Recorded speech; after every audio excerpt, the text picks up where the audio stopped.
Before I get started, I have a couple announcements.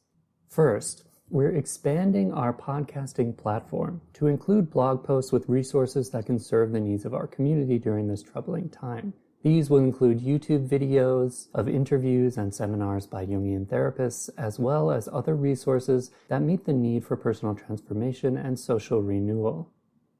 The Jungianthology podcast is now Jungianthology, a podcast and blog by the C.G. Jung Institute of Chicago. You will be able to search both podcast and blog posts by topic, speaker, format, or any other keyword, including COVID-19, which we have a few posts already. To access the blog, just go to jungchicago.org/blog. Also, during this difficult time, while we all practice social distancing, we want you to be able to stay connected to the Institute, Jungian ideas, and your own individuation process. Use the coupon code CONNECT for 40% off everything in our store through April 30th. Enter the code CONNECT on the cart page before checkout. This discount is in addition to any other discounts you may already receive for being a member or candidate in analytic training.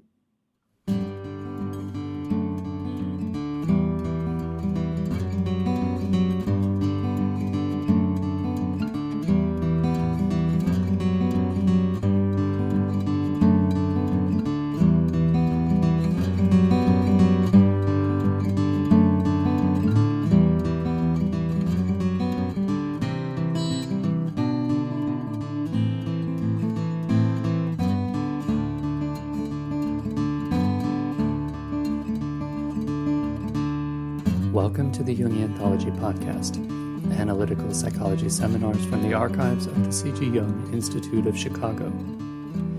Death Panels, our cultural complex around death, with Dan Ross, RN, PMHNP.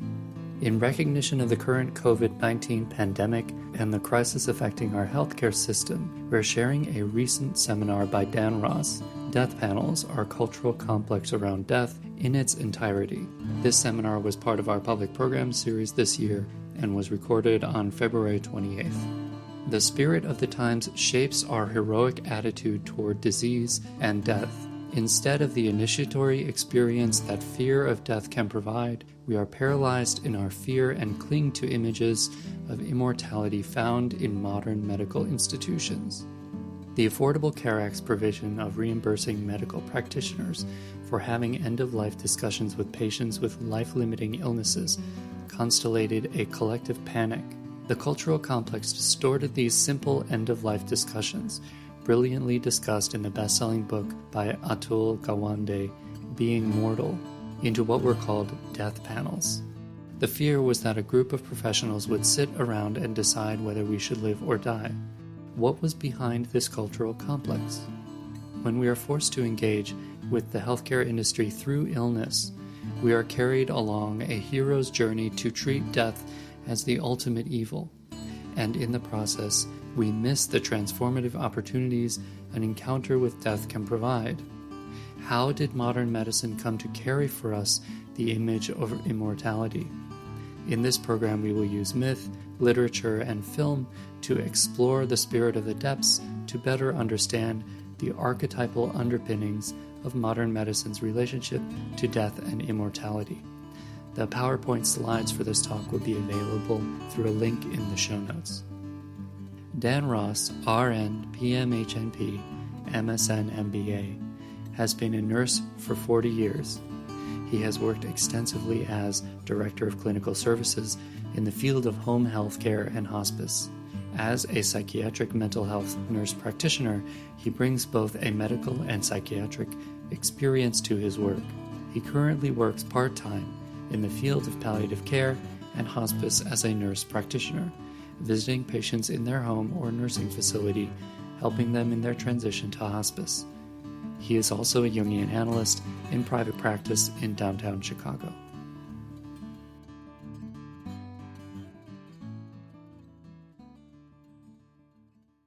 You're all brave, coming to a program that has a title with the word death in it is always very challenging. In my experience teaching over the years, I know that can be quite a turnoff. So, and if you are excited about it, that's great. So as Lynn said, I am currently, I have a psychiatric analytic practice in which I see people of various ages, but I also see 2 days a week, I see patients in palliative care. Anybody here with hospice or palliative care experience or currently working in that field? Okay.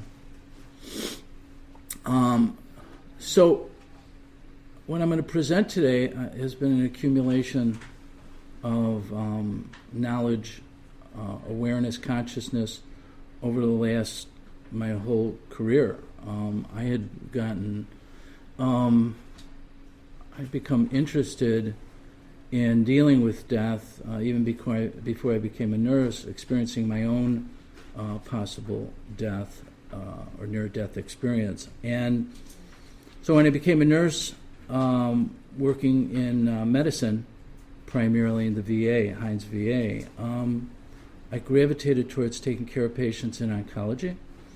And at that time, that was the early 80s, patients were coming in for kind of end-stage, last-ditch efforts for chemotherapy protocols, and they were ending up dying. I would have 2 or 3 patients dying on my unit a week. So my confrontation with that, and these were patients where we wouldn't be talking about hospice. Those are in the early days where it just wasn't commonplace. There was no hospice really to send them to. It was just not part of the discussion. So that had a profound effect on me. So later on in years, and as I kind of worked in various hospices and various levels of hospice, both in administration and clinical, I began developing trainings, training primarily hospice staff around this. And one of the things I noticed over the last 10 years, 2 things occurred that I think we're going to unpack today. First was that even hospice was becoming so constricted because the expectation by Medicare was that we had to prove patients were dying. And if you work in hospice, you know what I'm talking about. We have to document evidence of the patient's decline, otherwise they might not show eligibility for the program and you might not get paid. And I was beginning to, I knew that had a very oppressive effect on staff, on their clinical experience, but I didn't know in what way. And through my clinical training here at the Institute, through the CTP, and then my analytic training, I began to realize the archetypal underpinnings of our experience that we were fighting. The system, the medical system, and this dual system between what I call the medical model and the hospice model, we in many ways work against the archetypal energies, which we know from Jung was really deadly and potentially very dangerous. So I'm going to unpack those. I use the title Death Panels. Oh, so let me just finish. As I developed a training that includes much of the stuff I'm presenting you today, presenting it to hospice staff in many different hospices over a 2-year period of time. What I realized was that what I was offering them was like food. Because they had become so oppressed and depressed because of the systems that I described before, that this expanded their experience of hospice and rejuvenated them and refreshed them. And it was quite a surprising and profound experience just doing that.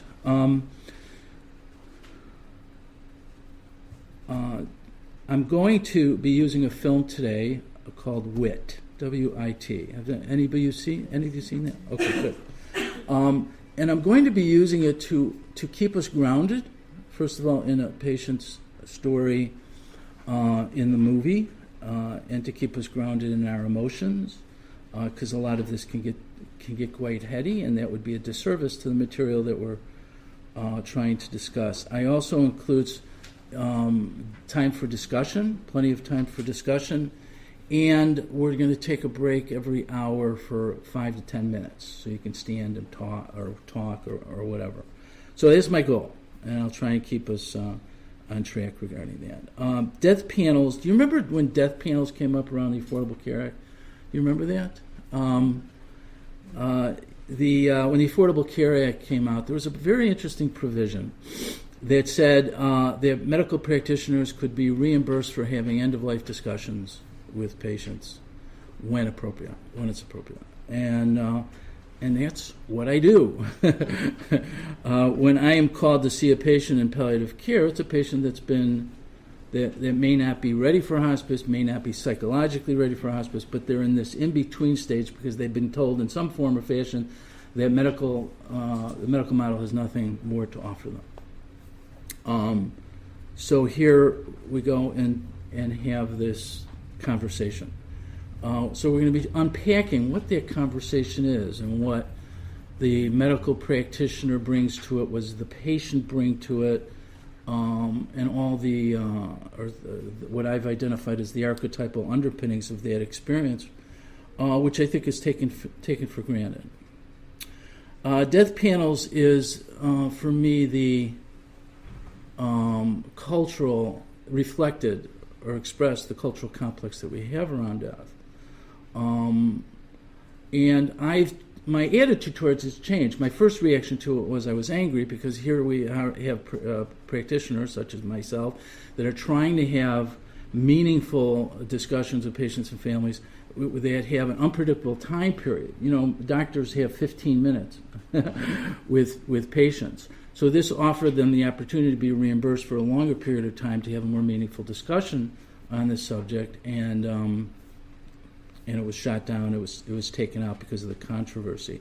But I've come around to understand better what that complex was about. Now I'll get into it as we talk through this. Now, one of the things that was really interesting to me has always been a question for me that has been dealt with in the Jungian literature a couple of times, but it was the idea that does death and dying, does that have an impact on individuation?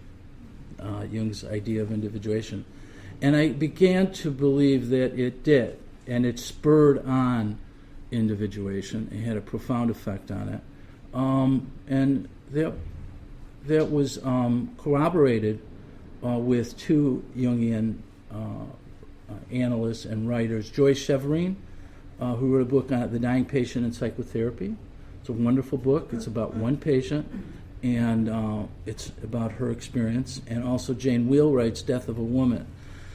And both of them agreed that death and dying has a particular effect on the individuation process.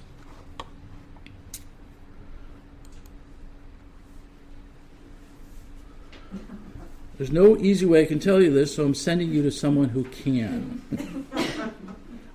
This is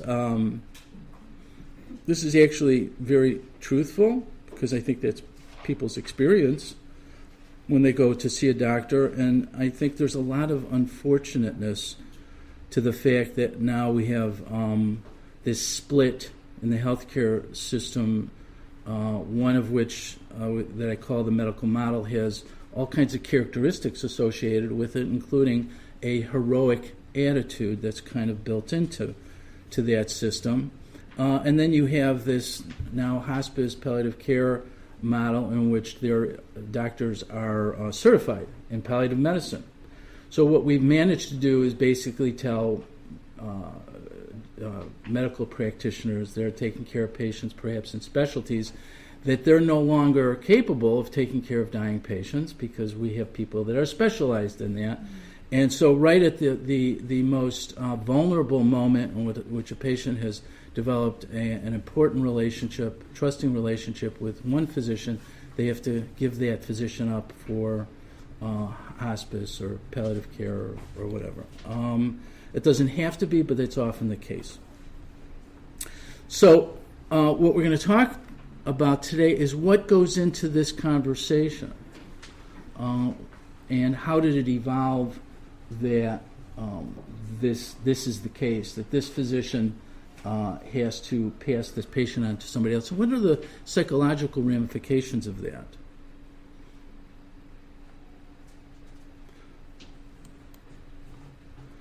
This is the quote from a paper called Dying in America. It was published in 2015, and it was put out by the Institute of Medicine. And what it was looking at was all the different problems that hospice and palliative care were facing. And it's a wonderful, wonderful book. And it starts out, this is the very beginning of it, addressing the death panels. And it says, witness the impact of unfortunate, although purposeful choice of words, death panels during the heated debate surrounding the passage of the Patient Protection and Affordable Care Act of 2009. Those two words conveyed that the individual choice in how one faces death and dying could be supplanted by a distant, uncaring bureaucracy. And I think that was the fantasy that people were responding to.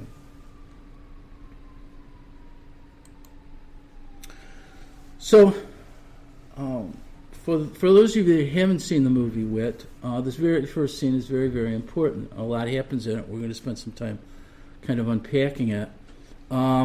It is the chief oncologist at this medical center that's university based is played by Christopher Lloyd. His name is Kalikian, and Emma Thompson plays the woman, 50-year-old woman who is a professor of English literature at the same university, that is diagnosed with advanced ovarian cancer. And how this discussion, he's first introducing her terminality to her, how this plays out, I think is very interesting. And what's not talked about. So think about all the different elements that are playing in this one scene, and this kind of allows us to dive into what this story is going to be about and what's going to play out after this.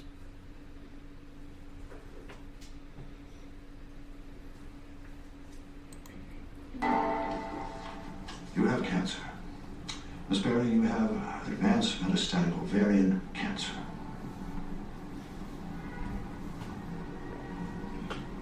Go on. You are a professor, Miss Berry. Like yourself, Dr. Kleekian. Ah, yes. Now then, you present with a growth that unfortunately went undetected in stages 1, 2, and 3. Now it is an insidious adenocarcinoma. Insidious? Insidious means undetectable at an early stage. Insidious means treacherous. Shall I continue? Oh, by all means. Good. In invasive epithelial carcinoma, the most effective treatment modality is a chemotherapeutic agent. We are developing an experimental combination of drugs designed for primary site ovarian with a target specificity of stage 3 and beyond administration. Am I going too fast? No. You will be hospitalized as an inpatient for treatment each cycle. After the initial 8 cycles, you will have another battery of tests. The antineoplastic will inevitably affect some healthy cells, including those lining the gastrointestinal tract from the lips to the anus and the hair follicles.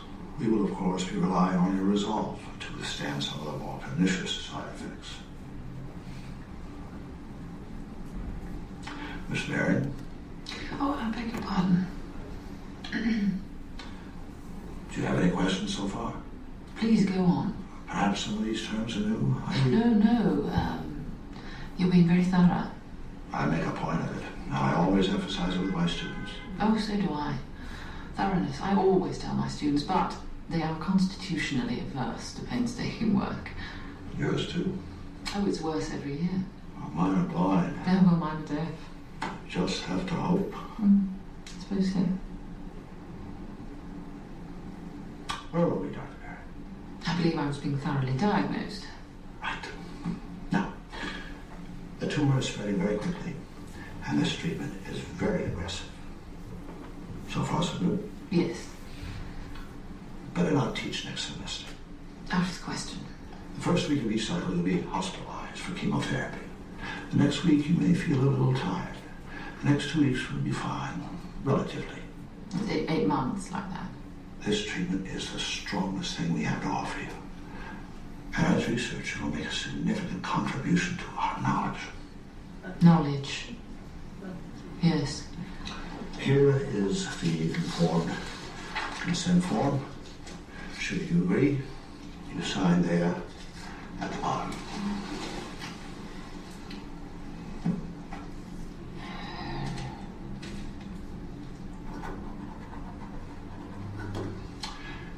Is there a family member you want me to explain this to? Well, that won't be necessary. Good. The important thing is for you to take the full dose of chemotherapy.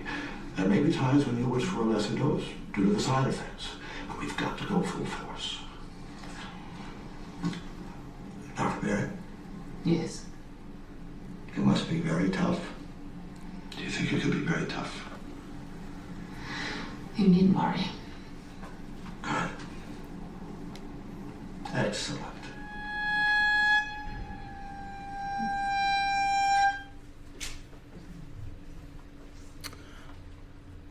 That is a very interesting scene, isn't it? It tells us something about each of the characters.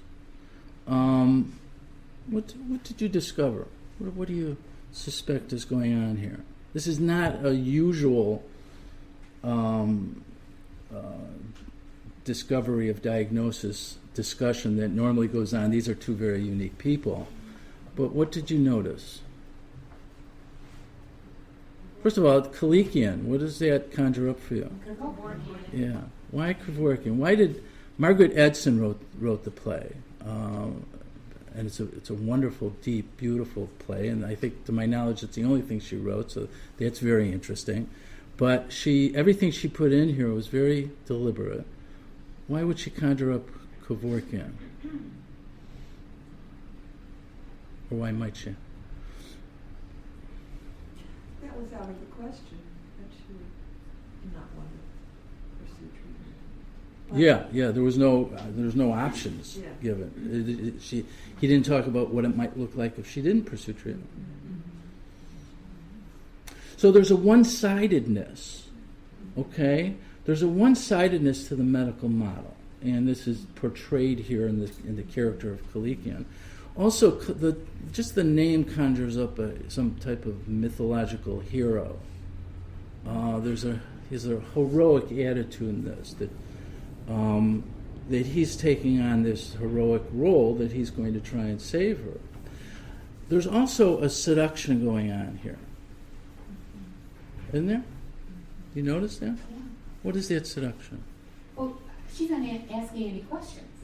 It's like she's just kind of sucked in from the very beginning. And also, what I was wondering about too, I think the very great possibility, even though she's a PhD, to just being totally overwhelmed, by these terms. And what is she thinking internally? Yes. In response to all this medical terminology that's being offered her. Yes. Yeah, and he doesn't open up any space to allow her to talk about how she's reacting to what he's saying. There's a bit of competition going on in this scene, isn't there? She knows language. He assumes that the word insidious is simply a medical term, and it's a common medical term to describe certain types of diseases that can go on, particularly like cancers, they can go on unnoticed for quite a while, which is a common medical term they use there. She uses the term literally and what it means. So there's a bit of challenge to the patriarchy here, that she is a strong woman. But I think the seduction has something to do when he says two things: a contribution to knowledge, which she picked up on. She's a researcher. She finds knowledge valuable. She is if you haven't seen the movie, she is a professor of English literature that specializes in the poetry of John Donne. And that poetry becomes very relevant to her journey and the story that we're telling today.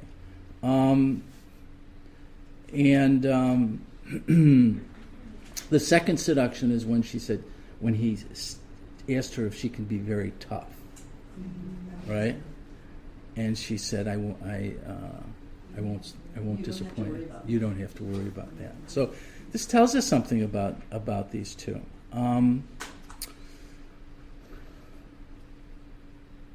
What is, and I'll ask this question realizing that the rest of the talk is going to unpack it, but what does a patient bring to this type of conversation? And what does Kalikian bring to that conversation?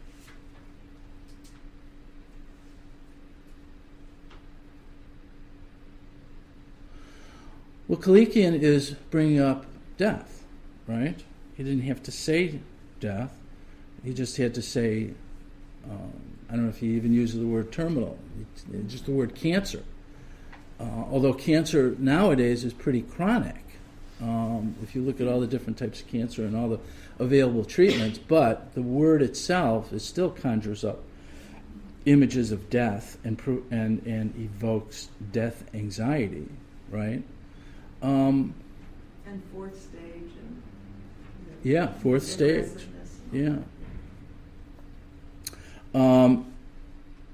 But whatever her emotional, affective response was to what he was talking about, we can only guess. But Vivian, and we didn't talk about Vivian Baring and the meaning of her name, but Vivian will, throughout this, and as the character did in the play, would speak to the audience. So in here she'll speak to the camera, and she'll be telling us what she's thinking and feeling, even if she doesn't share that with the medical practitioners around her. Vivian Baring, what does that conjure up? The name. This load that she is carrying. Yeah. It's like Virgin Mary. Vivian Barry, Virgin Mary. Okay. I didn't think about that. Yeah, but she is carrying a load. What else does bearing? She's giving birth, right? Giving birth to something. Vivian means life. Okay, so this one-sidedness in Kalikian is very important, because what does Jung teach us about one-sided conscious attitude? A conscious attitude that's one-sided constellates the opposite in the unconscious. Okay? Now that is either in an individual level or a collective level. There's a one-sidedness here that's going to require compensation, and the compensation comes throughout the story here. For our culture, hospice for a time became compensatory to this one-sided attitude, and I would propose that if hospice didn't emerge, something like it would have to have emerged to compensate for what was happening in the evolution of medicine, which I'll talk about.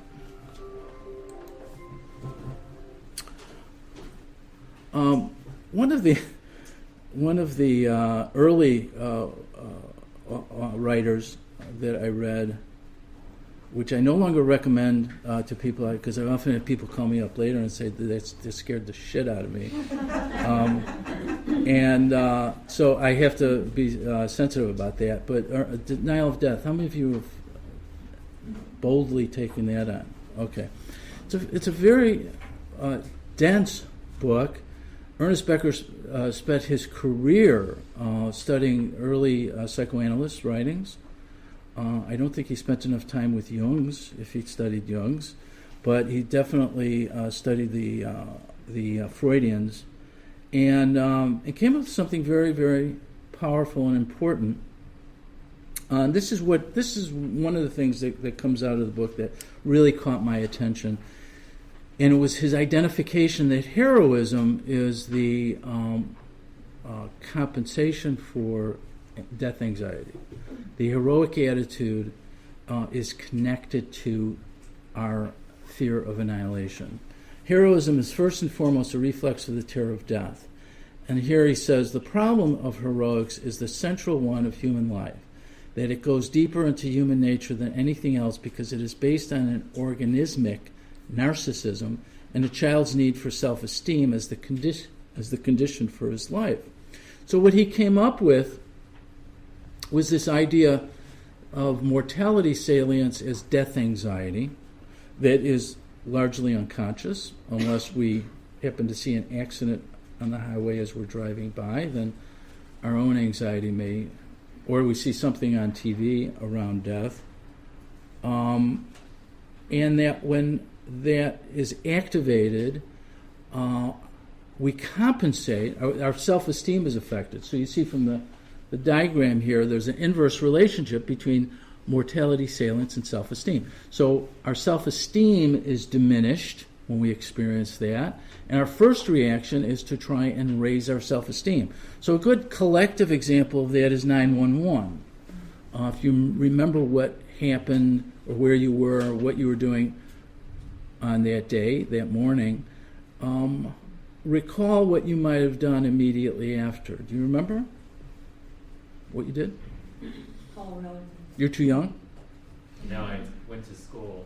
Oh, you did go to school. Okay. How old were you? I think I was in Okay. fifth grade. Wow. So they made you go to school? Yeah. Chicago. Okay. Did you have a sense of what was going on in fifth grade? Our teachers had like a meeting with all of the students. Okay. And they told us kind of what was happening and asked questions. It's kind of cool. Okay. Were you afraid? I wasn't. Okay. So you were shielded somewhat from that. Good. How about some of the older people in the crowd? What was your experience? Yeah. Well, I was teaching at the time, and I had the students bring in pictures of how they felt or what they've seen that disturbed them or anything they wanted to bring in, a visual that went all around the room. Wonderful. What was your first response? Anybody? When I was teaching for the hospice company I worked for, I would often ask this question of the group, and I would hear all kinds of things like I called my loved ones, or tried to. I went to a church or a synagogue or a place of meeting people, or if my company, I was in St. Louis, I think at the time, there were people in the field because our staff saw patients in their homes, and they felt compelled to come back at least to the agency to gather. So they were looking for to be with people. So all of that, if you really think about what your reaction was a response to try and rebuild your sense of self-esteem. Now, Becker uses the term self-esteem not in the colloquial sense, but in the sense of we're trying to build up our sense of immortality, because we all have a fantasy of immortality, don't we? I mean, we wake up every day actually imagining we're not going to die. When the reality is, one of these days we're going to die, but we don't think about that. We imagine that we're going to survive that. In this day and age, it's a lot easier to, because medical science has moved the longevity curve from 100 years or 150 years, average age was 40, up to 70, 79, I think it is now. So that reality has really changed things for us in terms of our relationship to death. But all of us tried in some way to elevate to restore a sense of that sense of safety and security and so forth, right? And the country did it on a larger scale. The government put this warning system in place. They started a Homeland Security. They did several things to rebuild our collective sense of self-esteem. And we eventually went to war. So, again, this is a natural response. The problem with Becker's work, which I think has a depressing effect on people, and if you read it, and this is true of the Freudian perspective on the unconscious, is that there is just this. There is just this kind of reaction to death and death anxiety, and that is pervasive throughout our culture. So, actually, 3 researchers by the name of Solomon, Greenberg, and Pazinski, all in different teaching universities, all different backgrounds. I think professor of sociology, professor of psychology, and I forget what the other one was. All in the same field. They found each other because their interest was in Becker, and so they took Becker's theory and they turned it into science. And for the last 30 years, they've been doing scientific experiments in which they were trying to show that death anxiety, once activated in a person, is going to affect their day-to-day judgment. And they proved that quite successfully, and they put it all in a book called the what's the book? The Worm at the Core. Great book. The Worm at the Core. It's the culmination of 30 years of research that they did. And they did some very interesting things. The first experiment they did, what they had to do to make it a scientific study, they had to have a control group and an experimental group. And they had to find a way to activate one's mortality salience without them knowing. So what they did was they gave these 2 groups, control and experiment group, a questionnaire. They each got the questionnaire, but something in the questionnaire activated based on the questionnaire. They were all identical except for one item in which death was conjured up. And this was a group of judges. And then they gave the judges a case of a woman who was being brought in for prostitution, and they asked them to assign bail to this person. All in the same case. The experimental group, the control group assigned bail at a particular rate on average, and the experimental group that had death anxiety activated had an average bail that was significantly higher than this other group. And the conclusion was by these researchers that death anxiety has an impact on us, and the impact is largely unconscious. So that what these judges were doing was they were using their mechanism to assign bail to elevate themselves and to make them feel more secure. In a relatively benign criminal act, prostitution. You see what I'm saying? Now they did this not just in this group, they did this in other fields. And so they were able to duplicate this, and they got more sophisticated. They moved from paper to computer programs in which you would go through a particular program, and for a fraction of a second, the word death would flash on the screen in a way that you couldn't be conscious of, but it would affect you. And in the control group, another word, 5-letter word, was thrown that was not death, that was as part of the control. Anyway, very interesting research. However, what is lacking is what we're going to be talking about today, and that is the transformative powers of death, that death anxiety isn't simply a neurosis, that it's the opportunity for transcendence if our attitude is changed and open to that experience.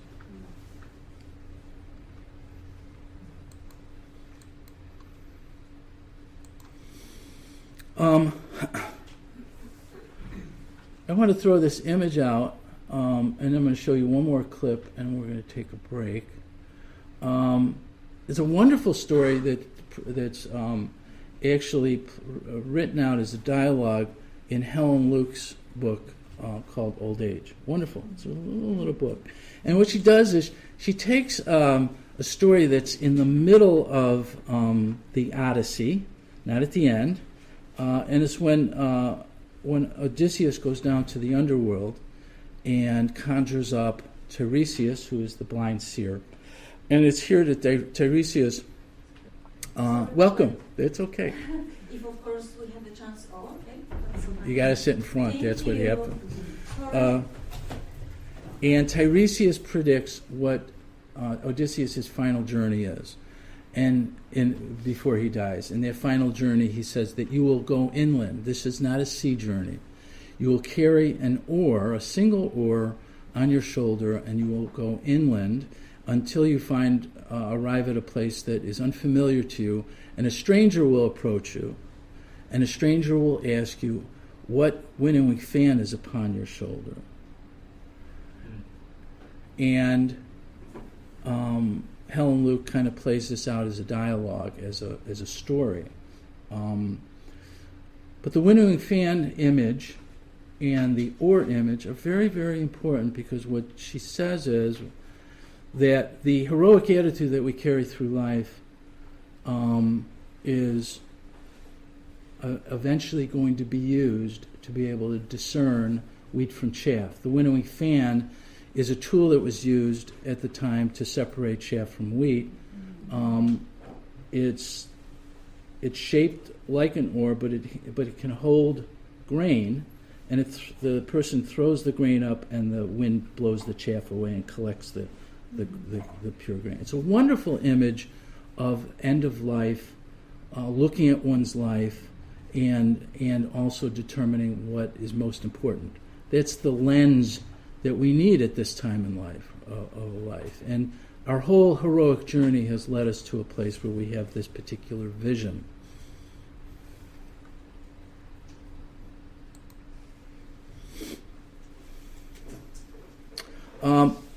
When I use the word cultural complex, I have to give it its origin or origins. Tom Singer was one of the first ones, amongst some others, to use it in a book, Terror, Violence, and Impulse to Destroy, which is a book that Mary Doherty has contributed to. She has a wonderful essay in it. And his book came out after 2001, so it was kind of a response to 9/11. And Tom Singer brings up some interesting things here. The components of a cultural complex include these: traumatic injury to a vulnerable person, group of people, place, or value that carries or stands for the group spirit. It includes a fear of annihilation of both the personal and group spirit by a foreign other, and it includes emergence of avenging, protector, persecutor, defenses of the group spirit.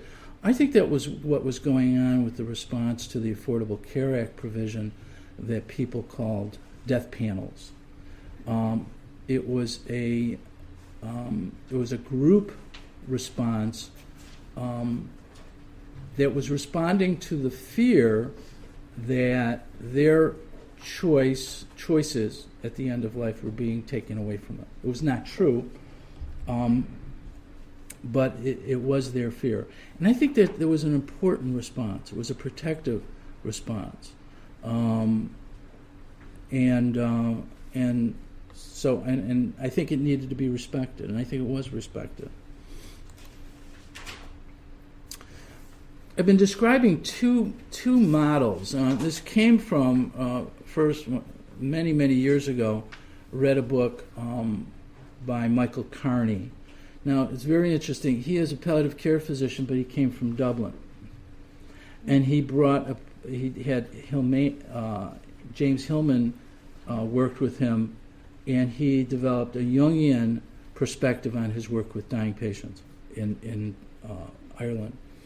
And he came to work in the United States, and I think he's in California right now. But he brings a very Jungian perspective to his work, and he kind of separated it out, which was really helpful for me, two different archetypal archetypes. The medical model holds a particular archetype that we'll unpack and try to describe. And hospice perspective is quite different, and I'll describe that as well. But here we have two different archetypes. As we flesh them out, we have to understand that they have taken a place now in our society right now in almost an either-or context. And part of my thesis for my analyst training was explaining how palliative care has emerged as the in-between, the liminal space between the medical model and the hospital. And it becomes very, very sacred space and very important space. Now, the movie that we're watching doesn't have anything to do with hospice, but certainly has to do with the journey. And for our purposes, what she's experiencing with a particular nurse, I would describe in terms of the healing model. What she experiences with the physicians is more in the medical model. So we'll see both of them. This next scene, and then we'll take a break, is called the Grand Round scene. I like this scene because it establishes, first of all, her relationship with Dr. Posner, who is the resident oncologist, who she will have more contact with than with Dr. Kalikian. And see how she responds to this idea of grand rounds. It's very interesting. A lot of things are accomplished in this one scene. All right. Let's say it's Friday morning. Grand rounds is what they call it. Action! Barry? Dr. Kalikian. Dr. Barry, how are you feeling today? Fine. Great, just great. Very late detection, stages 4 upon admission. Hexamethylphosphosol has been plated to potentiate. Hex at 300 milligrams per meter squared, been at 100. Today is cycle 4, day 3. All cycles are at the full dose. Primary site is here, behind the left ovary. Metastases are suspected in the peritoneal cavity, mainly in this area here. Full lymphatic involvement. At the time of first look surgery, a significant part of the tumor was debulked, mainly in this area here. Left, right ovaries, fallopian tube, uterus, all out. Evidence of primary site shrinkage. Shrinking in metastases has not been documented. Primary mass, frankly palpable in pelvic exam, all through here. Excellent command of details. Okay. Problem is with Hexamethylphosphate. Of course, is myelosuppression, and lowering of blood cell counts. That goes without saying. With this combination of agents, nephrotoxicity will be next. Anybody else? Side effects? Nausea, vomiting. Yes. Routine. Pain while urinating. Routine. Psychological depression? No way. Anything else? Other complaints of Hexamethylphosphate? Come on. Mouth sores? Not yet. Skin rash. No. Why do we waste our time, Dr. Perry? I do not know, Dr. Kalikian. Use your eyes. Good grief. Hair loss. Come on. It doesn't count. You can see that. Jason. Hair loss after first cycle of treatment. That's better. But Barry, full dose. Good. Excellent. Keep pushing the fluids.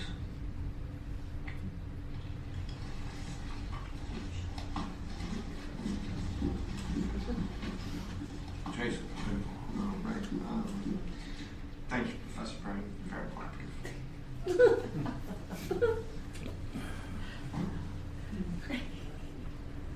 Wasn't that grand? Full of subservience, hierarchies, gratuitous displays, sublimated rivalries. I feel completely at home. It is just like a graduate seminar. With one important difference. In grand rounds, they read me like a book. Once I did the teaching, now I am taught. This is much easier. I just hold still and look cancerous. Jason was impressive, wasn't he? I taught him, you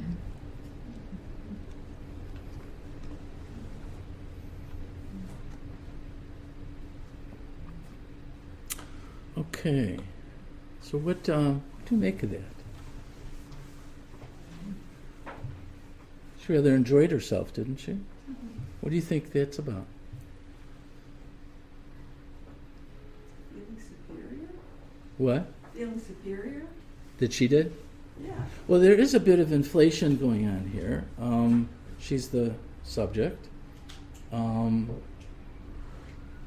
Dr. Klekian acts peer-to-peer, doesn't he? Kind of elevates her to this peer status. I think part of that is her professor status. But there's something else going on here between her and Dr. Posner.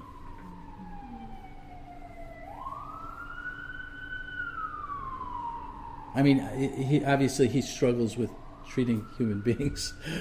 He likes research, and he has to be reminded to thank her. But I think there's a transference developing here. I think she likes him. I think she can identify with him.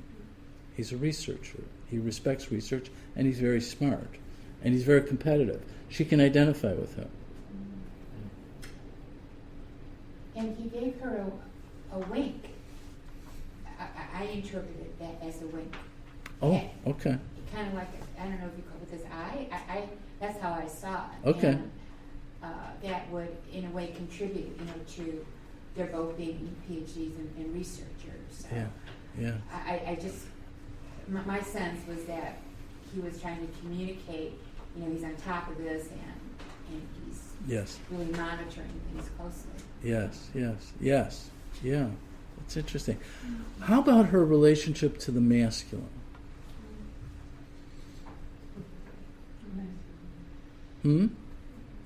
What do you think? There's no wrong answer. What's coming up for you? Because it becomes very important in a later scene.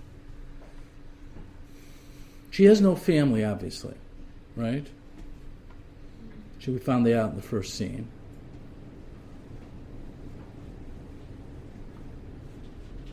Yes? I get the feeling she feels a little superior.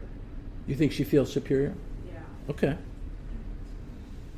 She certainly can hold her own amongst these men, right? Which is very interesting. She's treated like an object, and she knows it. And she really kind of is stiff upper lips. Yeah. But her eyes say volumes. Yes. Back. Yes. And I think that's so important. This is a woman that, if she survived academia, she could not express her emotions, right? So, but what's going on is building inside of her, and we'll see in later scenes how that comes out.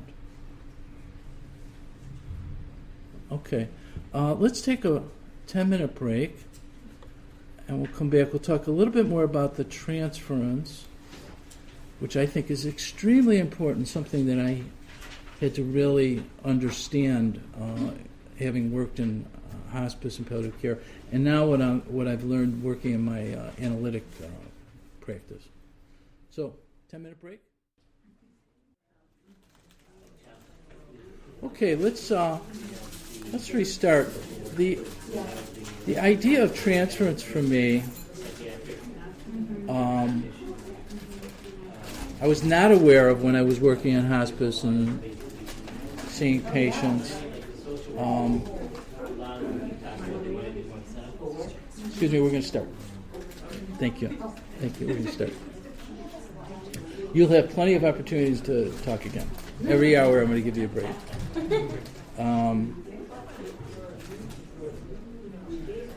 Transference is a mysterious thing. We've defined it. It was a term that Freud came up with primarily to define the erotic transference that he experienced with his patients. But over the decades, we realized that transference is much more complicated than that. I would say from my experience, both in my analytic work and in my palliative care work, there's an element of transference in which self-esteem, I think, conjures up for me what part of that transference is. That means that we're transferring, Peter Mudd would call it the self, or what Jung's concept of the self was. Because it is the aspect of our nature that is immortal. And that because of the threat of annihilation, however that emerges, we project onto a idealized person, the self, ourself, for safekeeping. And that's done automatically, psychologically, unconsciously. So that certainly in a situation in which somebody is confronting the end of their life, they are going to unconsciously look for somebody that can hold that transference. I was going to include in here, but I think we were going to have time, a film clip. Did you ever hear of, you've heard of Akira Kurosawa, the movie film director? Kurosawa, the film director. He made a film called Redbeard. And it's a film about a young medical student, new physician out of medical school, who gets assigned to a government clinic in 19th century Japan. Against his wishes, his father made him work at this government clinic because he had visions of working for some aristocratic family and kind of coasting the rest of his life. And this government clinic took care of poor people. And so he falls under the tutelage of Redbeard, who is the medical director for this clinic, and he is trying to teach this young physician how to become a healer. All the while, or at least for half of the time, this young man doesn't want to be taught. Thinks he knows it all. So part of this young man's journey is to discover the fact that what he knows is nothing to do with healing, or very little to do with healing. And by the end of the film, he changes his mind and he wants to devote his life to working under Redbeard. So see the movie. It's a wonderful movie. But my point in bringing it up is the first assignment Redbeard gives this young man is to sit with a dying old man. And he tells him the first thing you have to experience are the limits of your craft. He says, stay with this man during this most solemn time. And it's an excruciating film clip because this young man cannot sit there while this man is having trouble breathing and he's slowly dying. So he eventually has to escape from the room. But I think the experience of being able to sit with somebody in this suffering is so important, because I think the nature of the relationship with medical practitioners or anybody in hospice, it could be the nurse's aide, it could be the volunteer, it could be anybody of the hospice team that happens to connect with this particular patient, that can allow that transference to occur and be held. And that's so important. And I think, as we'll see in this film, what that means, that somebody can hold that energy, that experience, and what can emerge in that wonderful space. So Jung, in a very interesting but I think mistitled essay called The Therapeutic Value of Abreaction, which has very little to do with abreaction, but it has a lot to do with nature of the transference. He says, hence the sudden severance of the transference is always attended by extremely unpleasant and even dangerous consequences because it maroons the patient in an impossibly unrelated situation. Okay, and we do this all the time when we're transferring patients, when one physician is giving up a patient for hospice. Then now that patient has to, is thrown into space, and it feels betrayed. One of the things that I experienced that had to understand over the years was that when you walk in to talk to a patient that has been referred to hospice, very often they or the family or both are very angry. And so you're walking into a situation of anger very often, and a lot of that has to do with the experience of betrayal, because they've been carried along this heroic journey as far as it'll go, and often abruptly told, I'm sorry, there's nothing more that we can do, in whatever way that's said, and that's it. And they often make a referral to hospice or palliative care. And I will say, you may find this difficult to believe if you don't work in the field, but I often, when I first meet with patients and families, their reaction is, I have no idea why I was referred to you. Because there's very little explanation. They simply say, talk to palliative care, they'll tell you everything, or talk to hospice, they'll tell you everything.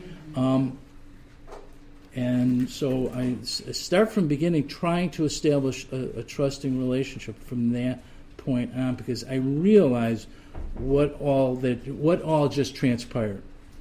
And when we talk about transformation, the psychological process of transformation, betrayal is and seems to be a component of it. And I'll talk about that more throughout this. But James Hillman wrote an essay called Betrayal, which I think does a really good job of describing the process of individuation as including something that can be described as betrayal. And I'll talk more about that. So going back to this, reimagine what's going on here with this patient who is being told that that they're going to have to send them to somebody else. Just imagine psychologically what's going on there for this man. As we kind of separate out, what is the colloquial attitude regarding medicine? Because there's a huge transference, collective transference onto medicine, medical establishments. Hospital systems now have these mecca hospital structures that just amaze me. I've been going into hospitals for the last 40 years, and they just getting bigger and bigger and more intimidating. Right? It's just intimidating to walk into a hospital now. And so what I was realizing was that how did this transference evolve, where we imagine that these meccas will take care of us if we get sick, they're going to take care of us. We're kind of raised with that collective belief. Ernest Becker said that culture evolved as a buffer between us and the fear of annihilation. Now, when you think about that, and as I was studying this stuff and studying Becker, I began to realize I would pick up radio news reports. The media is very good at announcing new studies that come out, but the ones that get to the media are the ones that have to do with what you can do to avoid death. And I remember at the time when I was studying, I said, I heard one study was done that if a man drinks more than at least 5 cups of coffee in a day, that it reduces his likelihood of prostate cancer. And I said, I got that going for me. And, I felt, now it could have been another study that said too much coffee causes heart disease, and then my self-esteem would drop. But you see how the media just feeds us these things about how to be immortal, and provides us with this buffering system, right? So they did this. This is available on. You're all going to get this PowerPoint, by the way. So there's some URLs and some books and authors and page numbers and all that. So you'll get that in an email. But Amy actually brought this to my attention, and this is a wonderful podcast put on by Radiolab. And what they did was they gave a scenario, a patient scenario, to lay people and doctors. And the scenario was if you had some type of brain insult that left you unable to move, eat, do the normal activities of daily living, but otherwise your brain was still functioning, would you want to be resuscitated? Would you want to be ventilated? Would you want dialysis? Would you want chemotherapy, surgery? Given all the scenarios for that, under that circumstance, that patient scenario, and the layperson invariably said, yes, I want CPR, I want ventilation, I want antibiotics, I want it all. And the physicians invariably, you could see the tall bar there, said no. Given that scenario, all these doctors said, no, I don't want to be resuscitated, I don't want dialysis, I don't want blah, blah, blah. Now, that disparity in attitude is very significant. How do we arrive at that? One of the conversations that I have to have all the time, because I talk about advanced directives, is CPR. And a layperson is going to have the attitude or belief that cardiopulmonary resuscitation, which goes all the way back to the mid-'60s when it came out, will save your life. And that's the fantasy. And how does that fantasy fed? Television, movies, right? Television shows like ER. They estimated, as part of this study, they actually estimated what percentage of patients survive resuscitation on television shows, and it was like 60-70%. The actual statistic around successful resuscitation of somebody whose heart has stopped is less than 8%, and really successful where they're up and walking around is less than 2%. And the other 2 to 8%, the 6%, are people that are going to be left on a ventilator because they can't be weaned off and will eventually die within months. So, essentially, if the fantasy is that I'm going to be resuscitated and be able to get up and live my life again, there's less than a 2% chance of that occurring. Now, how is it that most of us walk around imagining that we can be successfully resuscitated? And that has to do with this belief in immortality that we are constantly taught and fed from little on up. My experience when we moved into hospice, which is such an interesting perspective. Working in hospice, it gives you a perspective that's outside of the heroic, to some measure, the heroic attitude of the rest of the culture, because you see what these doctors see all the time. But at the same time, you are coming to meet with a patient and family and talking about something that is countercultural. It is countercultural to think about hospice, to think about whatever hospice conjures up.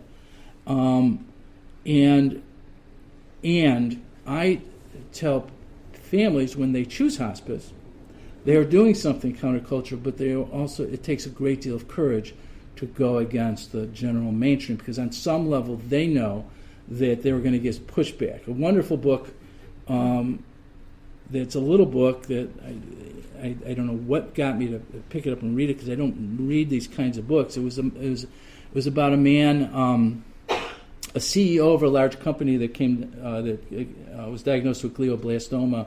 He was given a 3-month prognosis, and he decided how he's going to spend his final days, and that included writing a book about his experience, which he did.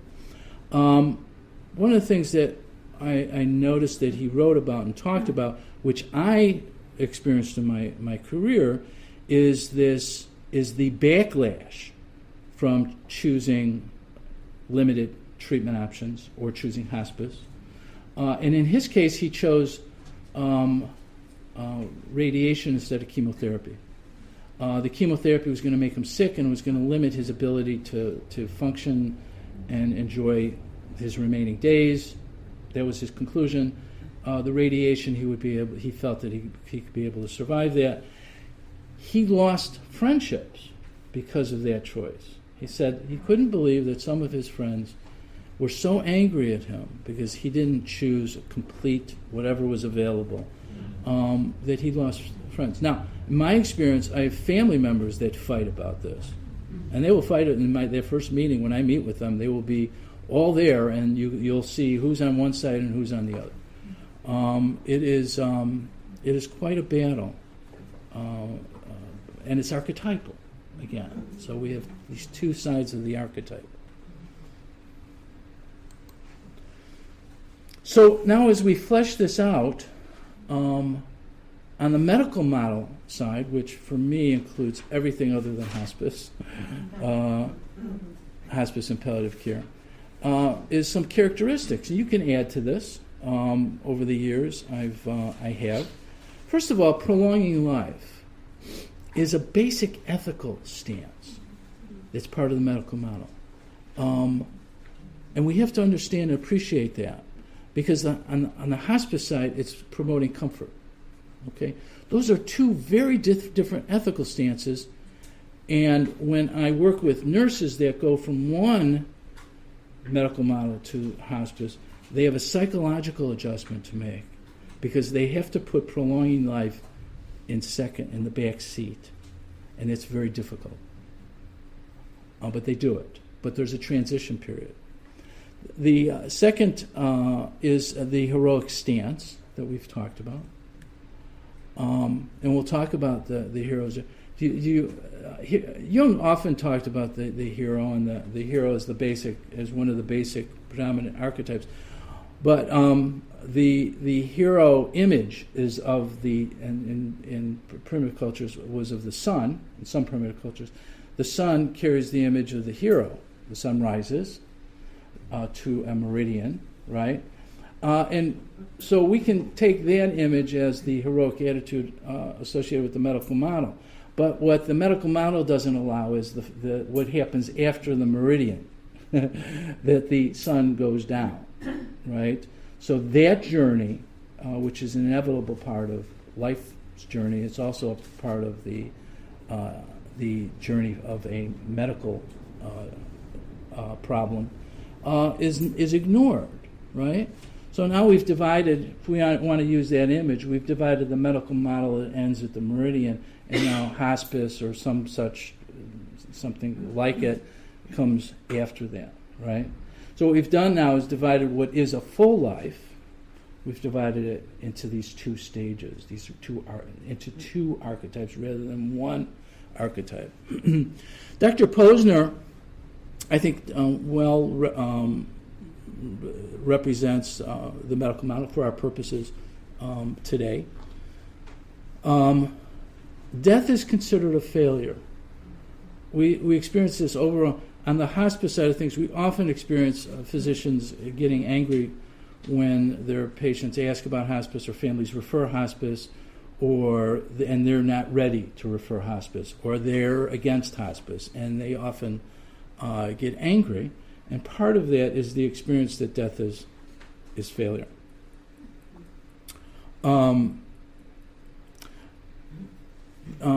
It also includes kind of this idea of the rational brain, and by that I mean the left hemisphere. There's a wonderful book called The Master and His Emissary by Ian McGilchrist. It's a book in which he did years and years of studies of functional MRI scans, in which patients who had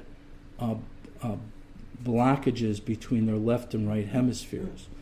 They did studies and experiments with people that didn't have a corpus callosum where there was a connection between those spheres, and what he put together was a brilliant and supports analytical psychology, because it's the left hemisphere that evolved later in evolution when language developed, and the right hemisphere is more primitive, and the idea of one's emotional and the other is emotional is meaningless, but the right hemisphere holds information that's not necessarily available to the left hemisphere.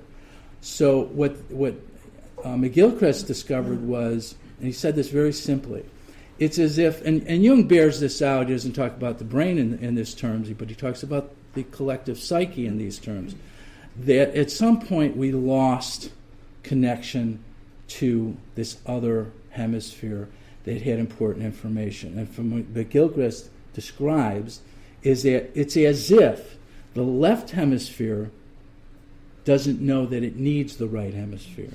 That's what we live in today. The right hemisphere knows it needs both. So this journey of discovering the value of the right hemisphere, or collective unconscious, or the unconscious, is very, very important. And I think we see this played out in the film. The medical model also focuses on data. I am inundated with data when I get a patient referred to me, which I abhor and I don't like looking at, although it's my job. I try not to look at anything until I meet the patient and family. That first encounter is not biased by anything, which is an analytic attitude, right? Patient comes into even a patient you've been seeing, you want to open space up so that you don't bring anything in the past to determine what that session might bring, to open space up for them. What was the part about don't go to the library? Well, that is a precursor, or that is actually telling you what the next scene is.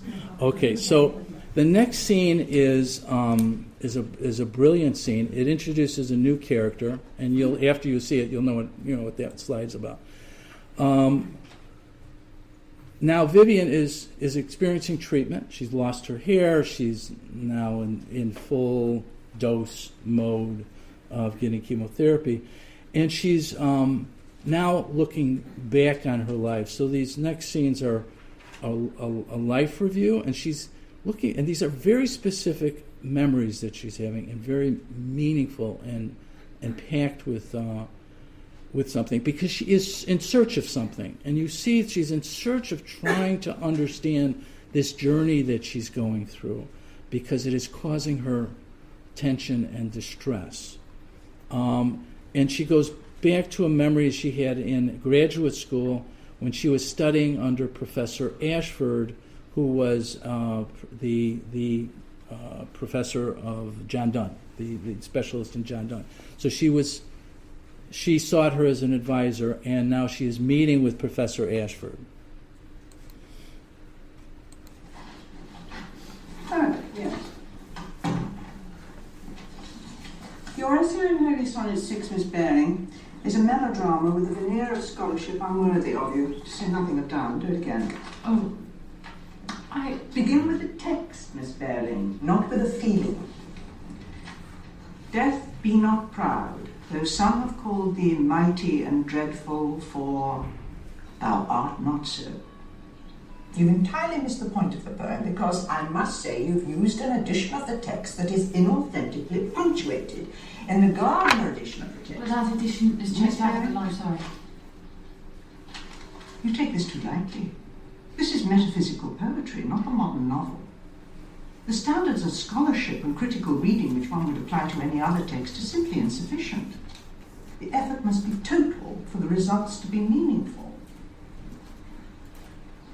Do you think that the punctuation of the last line of this sonnet is merely an insignificant detail? The sonnet begins with a valiant struggle with death, calling on all the forces of intellect and drama to vanquish the enemy. but it is ultimately about overcoming the seemingly insuperable barriers separating life, death, and eternal life.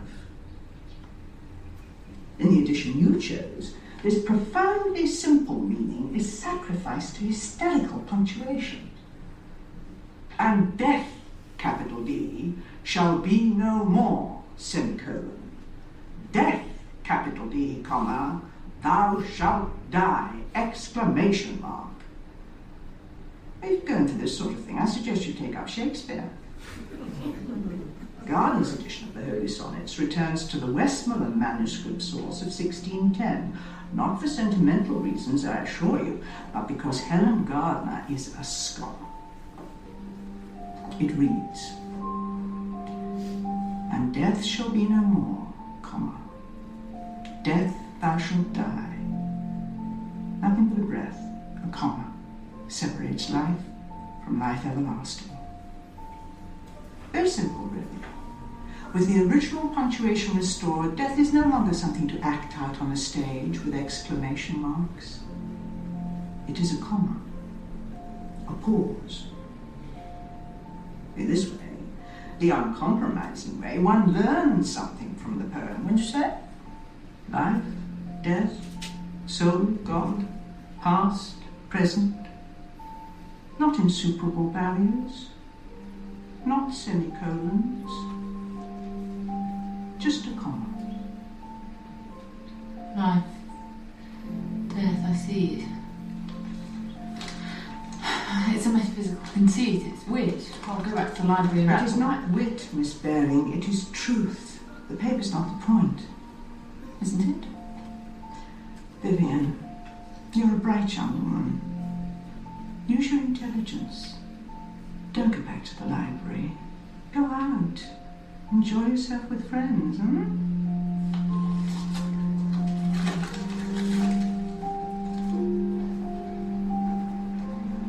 I went outside. It was a warm day. There were students on the lawn talking about, well, nothing, laughing. Simple human truth. Uncompromising scholarly standards. They're connected. I just couldn't. I went back to the library. Anyway. All right. Significant contribution to knowledge. 8 cycles of chemotherapy.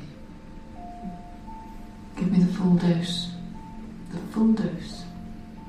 Every time. What is Vivian struggling with here? This is so important. This scene reflects an ongoing struggle that she is trying to resolve throughout this journey. What is she struggling with? It's beautifully played out in this scene with using Donne and Donne's poem as a backdrop. The poem has something to do with heroism, right? That the heroic attitude and making death bigger, right, is what we're doing. The heroic attitude makes death bigger than it is. And Professor Ashford is trying to teach her something here. So think about that. But also, let's look at her relationship to the feminine. Professor Ashford changes in this scene, and that change is very significant. How does she change?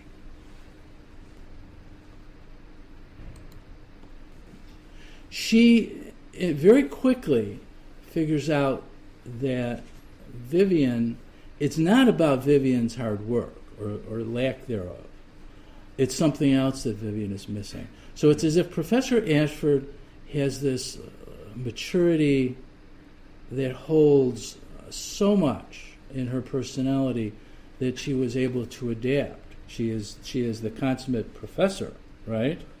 But at the same time, she takes on something that she felt that Vivian needed by the end of that scene. That becomes so important to this story. And Vivian's response to her is like she's befuddled. She doesn't know what she's asking of her, and she's really struggling. This is part of her suffering. This is not just about physical suffering. This is about the psychological suffering that we're called to make in such a situation, to adapt to a situation, to reach into the unconscious and pull out aspects of our personality that have been undeveloped, that have not yet been brought forth. And that is very painful.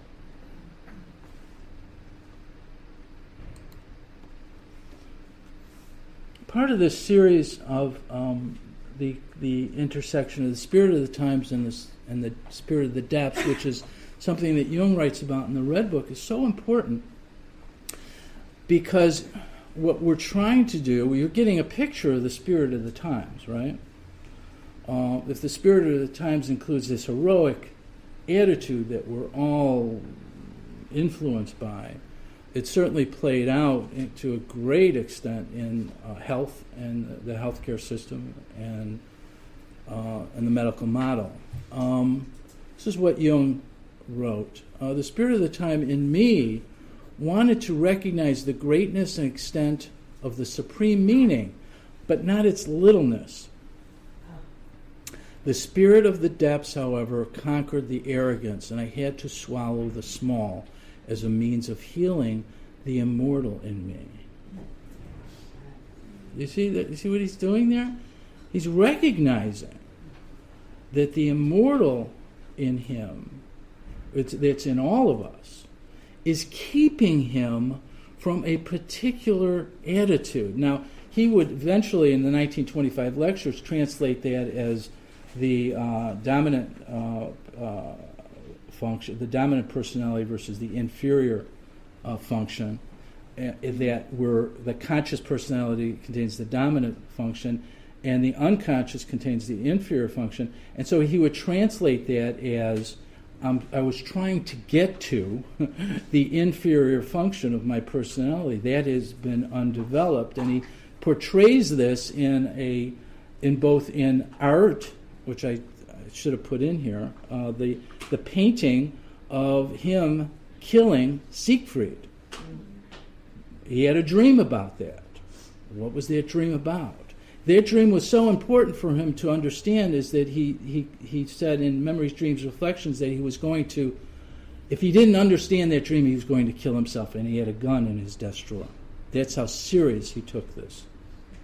And he was trying to force his way into an aspect of his personality because he felt so entrenched in his heroic attitude that killing the hero in him seemed to be the only way to do that. And by 1925, he had a perspective that he didn't have back then. So this predicts what Vivian is going through and what Vivian's journey is, because she herself has an inflation. She has a one-sidedness to her personality that's going to be challenged.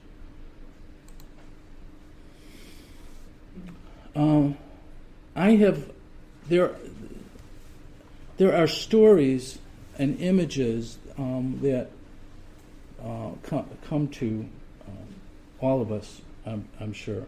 For me, some of these stay with me a long time, and I've come to realize that's common with Jungian analysts, that they'll work on something for many years. Not just Jungian analysts.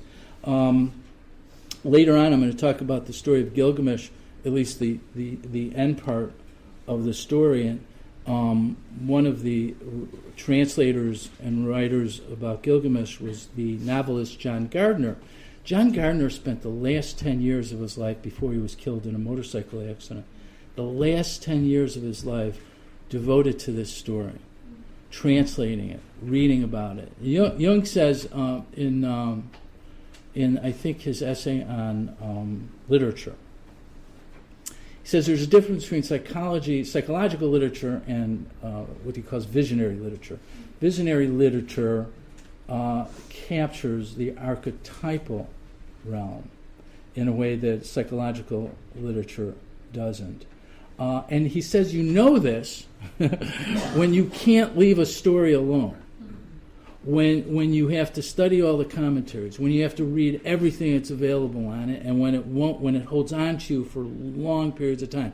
Well, this short story, this Grimm's fairy tale, has hung on to me now for many years. And there are components in it that I think are relevant for us to look at. Now, why do we do this? Well, if we're going to access the spirit of the depths, we have to go back. We have to go back to a time outside of the present, outside of this heroic attitude that we're immersed in, to get a little different perspective. So I'll talk about a few elements of this story, just in the interest of time. First of all, it's a story about a father who has a 13th son who decides on that he doesn't have the resources to take care of all these kids. So he goes out on the road and he finds death. Death approaches him and said, "I'll be your son's godfather." And the father figures, "I'll find a godfather to help me with supporting this child." And first he goes through God, and he goes through the devil, but he settles on death because death is the great equalizer, which is very, very important to the story. So anyway, the godfather brings him out, and when he reaches a certain age, and he shows him an herb that exists that will heal people. And he says, you have to, but this is what you have to do. You have to live within these rules. That when you are called to the bedside of a patient, I will either stand at the foot of the bed or the head of the bed. If I am at the head of the bed, you can give the herb to the patient and the patient will be healed, and you can confidently tell the patient that you will heal them. It will heal them. But if I am at the foot of the bed, you have to tell the patient that there is nothing that can be provided. There is no doctor in the world that can save them. There's nothing that can be done. Now, the young man listens to that for quite a while, becomes a renowned physician in the world. But then, lo and behold, his inflation appears, and the king becomes sick, and he's called to the bedside of the king. Death appears at the foot of the bed, and so the physician knows what that means. However, he's going to trick death, and he turns the king around so that the head is at the foot, and death gets pissed off at him, says, "Don't do that again." And of course, and then the king is healed. Then the king's daughter comes, and the king says, "I'll give you the kingdom, and you can marry my daughter if whoever can heal my daughter." So that gets to him, and so he does the same thing with the daughter, and then death says, "I told you." So he brings him down to the underworld, and he shows him all the candles in the underworld, and the candles are of different heights, related to whether or not it's a child versus an adult versus age and so forth. And so the physician says, "Godfather, show me my candle." And he shows him his candle, and it's almost ready to go out. And he says, "Oh, please, put my light on another candle." And death pretends that he's going to do that, but then he drops it, and the physician dies. This is a wonderful story because it includes all the elements that we're talking about, right?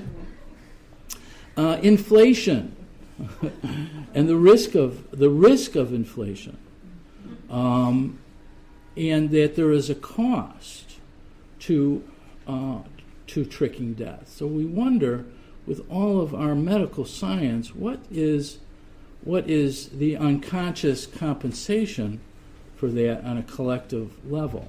We have to ask ourselves that. But I think the realization for this young physician is that he has to, and this is true of Kurosawa's film too, and the young physician that goes through a pedagogy of becoming a physician under the teaching of Redbeard, that one's inflationary attitude has to be dealt with and has to be changed in order to become a true healer. And I think that part of one of the purposes of this story. if we look at the history of medicine, we can simply look at the paintings of the 1800s that tell us, well, what transpired? We know that prior to the late 1800s, much of medicine was dealt with by family members that were homeopaths, that were simply passing on their knowledge from generation to generation, right? There weren't in hospitals, there weren't institutions, there weren't even doctors, really, until the late 1800s. There weren't medical schools until then. And so around this time, surgery became successful. They started learning techniques. And this painting by Thomas Eakins kind of shows the heroism that the heroic transference that's emerging now. Just look at the physician standing back, the light shining on him. There's this kind of heroic stance, right? And I think that's what Eakins was trying to display here. And there's several paintings around this time of medical scenes like this that was kind of elevating. They didn't have television, so they had to paint and kind of elevating the fact that medical science was accomplishing all this. So that began a process of collective transference where our sense of immortality was being now transferred onto medicine as an institution. Look at the comparableness. This was in the late 1800s too. This painting was by Frederick Leighton, and it depicts Hercules' visit to King Admetus after his wife died. Queen Alcestis died, and Hercules actually was trying to enjoy a party. And when he saw that everybody was depressed, he asked why, and he found out that the queen had just died. So he decided then to rush to the bedside, and he caught Thanatos. If you can see Thanatos kind of lurking here in the background, before he could take her soul. And Hercules struggled with it. So this kind of gives you a sense of the attitude that had been emerging around death. Very different attitude from Gilgamesh, which was 3,600 years ago, right? The difference in time, a difference in attitude, and we'll talk about that later. Around 1935, a small book on death and dying was published by this medical director, Alfred Worcester, from Harvard Medical School. It's a wonderful little book, but the reason I bring it up is he wrote the book because what he was seeing with new physicians that were emerging in 1935 was that they were abdicating their responsibilities around the dying because they felt that their job was the heroic saving people's lives and that they didn't see any purpose for themselves in death, and this doctor was against that, and he spent the life. And what's interesting about this book, it's still in print.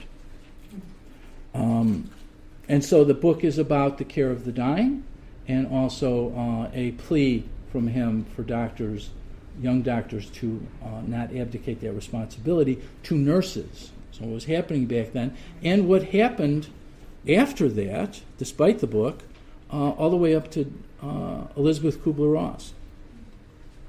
Now, what did... before we go to Elizabeth Kubler-Ross, now we're fleshing together this other model that Michael Kearney called the healing model. And here I represent that as Susie. And these are very different elements. First of all, the ethical stance... no, that's not the healing model. I'll show you the healing model in a minute. Okay. So let's do this video clip of Vivian, and this is going to be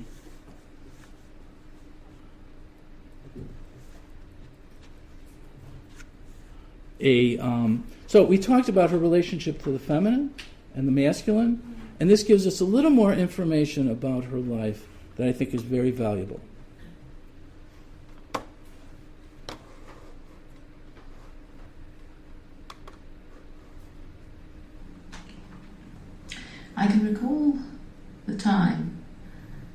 the very hour of the very day when I knew words would be my life's work. I like that one best. Read another. I think I'll read The Tale of the Flopsy Bunnies.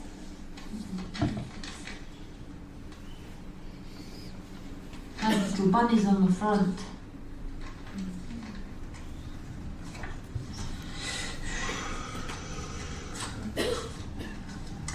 The Tale of the Flopsy Bunnies by Beatrix Potter.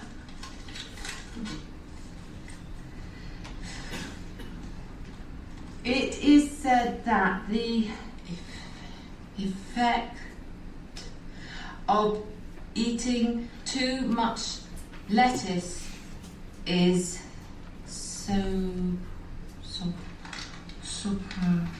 what is this word? Say it in bits.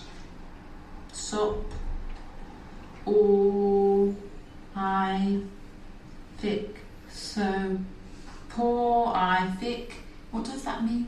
Soporific, causing sleep. Causing sleep. Makes you sleepy. Soporific means makes you sleepy. That's right.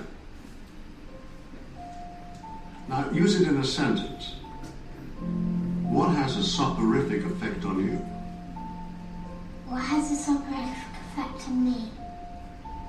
What makes you sleepy? Nothing. That's right. What about you? What has a soporific effect on me? Let me think. Boring conversation, I suppose, after dinner. Me too. Boring conversation. Good. Excellent. Carry on. It is said that the effect of eating too much lettuce is soporific. The little bunnies in the picture are sleeping. They're sleeping, like you said, because of soporific. The illustration bore out the meaning of the word, just as he had explained it. At the time, it seemed like magic. So, imagine the effect the words of John Donne first had on me. Ratiocination, concatenation, coruscation, tergiversation. Medical terms are less evocative. Still, I want to know what the doctors mean when they anatomize me. My only defense is the acquisition of vocabulary.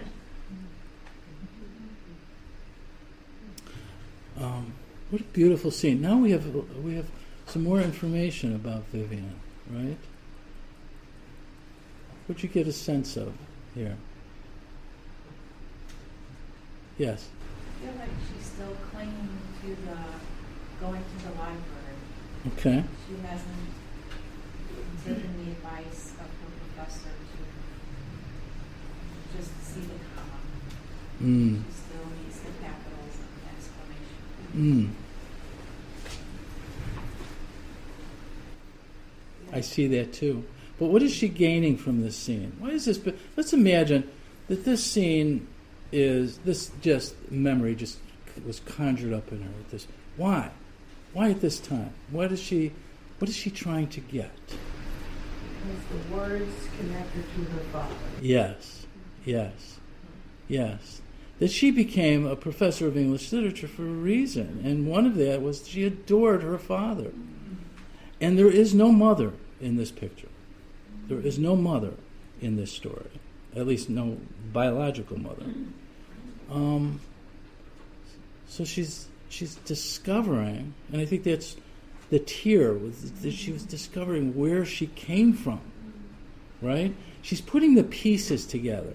One of the other elements of the transformation process is dismemberment. We are all dismembered until we can put the pieces together. And putting those pieces together can be very painful. little child, you could just see her mind work. Uh-huh. Oh, the lettuce, and that's what that word means. Yeah. To eat it and digest.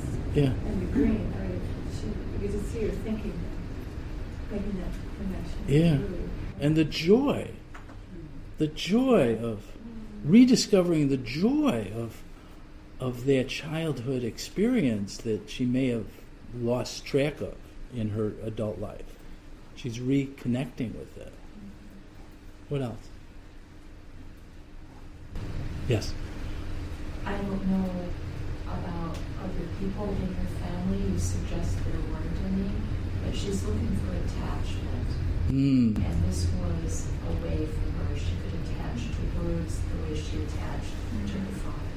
Yeah, that is a very powerful image, that she kept her attachment to her father through her work, through words, through the poetry of Jungian. And it also suggests that she did not attach to people. Right. It was a substitute. Pardon? It was a substitute. It was a substitute. And maybe part of her realization is that, too. That she chose that over attachments to people.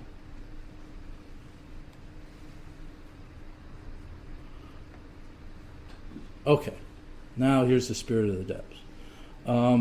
So in contrast to the spirit of the times that I called prolonging life, all the elements of the medical model I mentioned before, now we're getting to the other side of the equation.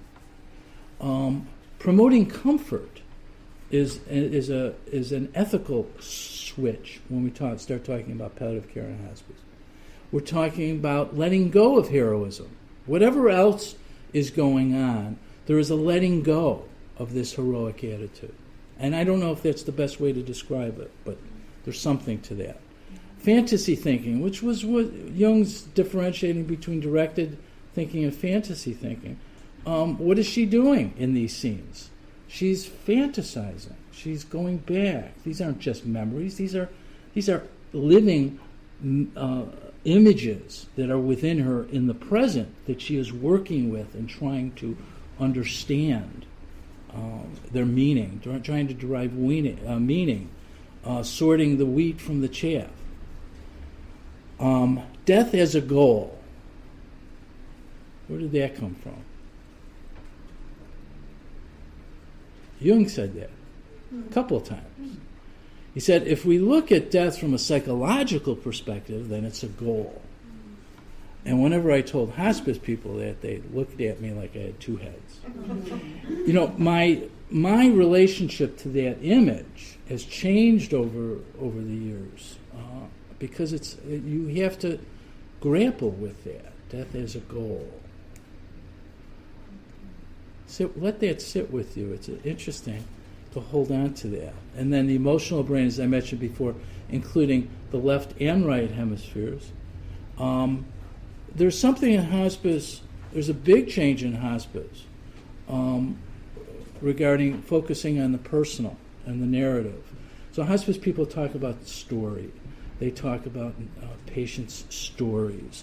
They carry around patients' stories. That's very meaningful. Not that that's not done in the medical model side of things, but it takes on a predominance.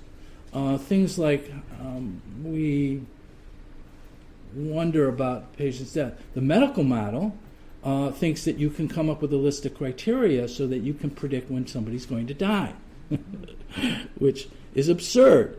On this side of things, we know that if somebody is staying alive, particularly way beyond the body's ability to do so, we often ask the question, what is it that they're staying alive for?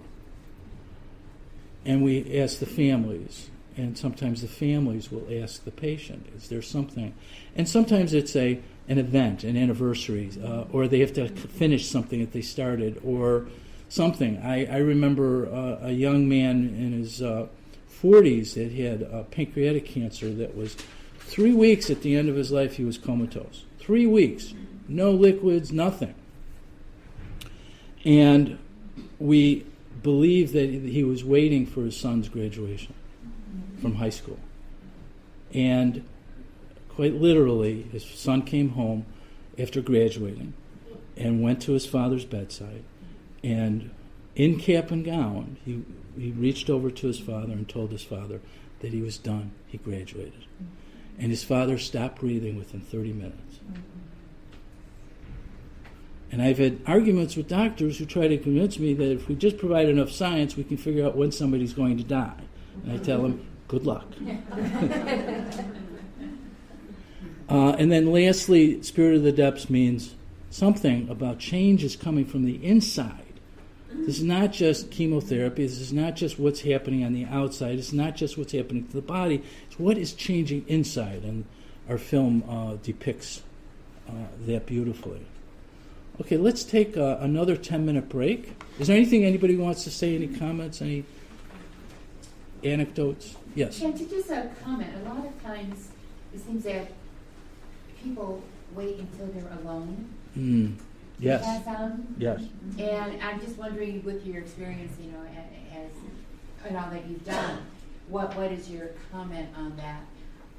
What do I believe is going on? Well, first of all, I'll validate yes. We prepare families because they can't stand vigil, and so many times the patient waits until the loved one leaves, and then the loved one feels like they abandon them or they feel bad about that. But we prepare them that. What do I think is going on? Well, it kind of goes along with the experience that I experience all the time, that hospice people will tell you about, is that when somebody's dying, they're often in a different place. Their eyes are closed. They look as though they're asleep, but part of them is in a different place in which they're experiencing dead people talking to them, people that have already passed, that are speaking to them, that are arguing with them in some cases, that something is going on there, because the families will say, "Oh, they're talking about Uncle Joe.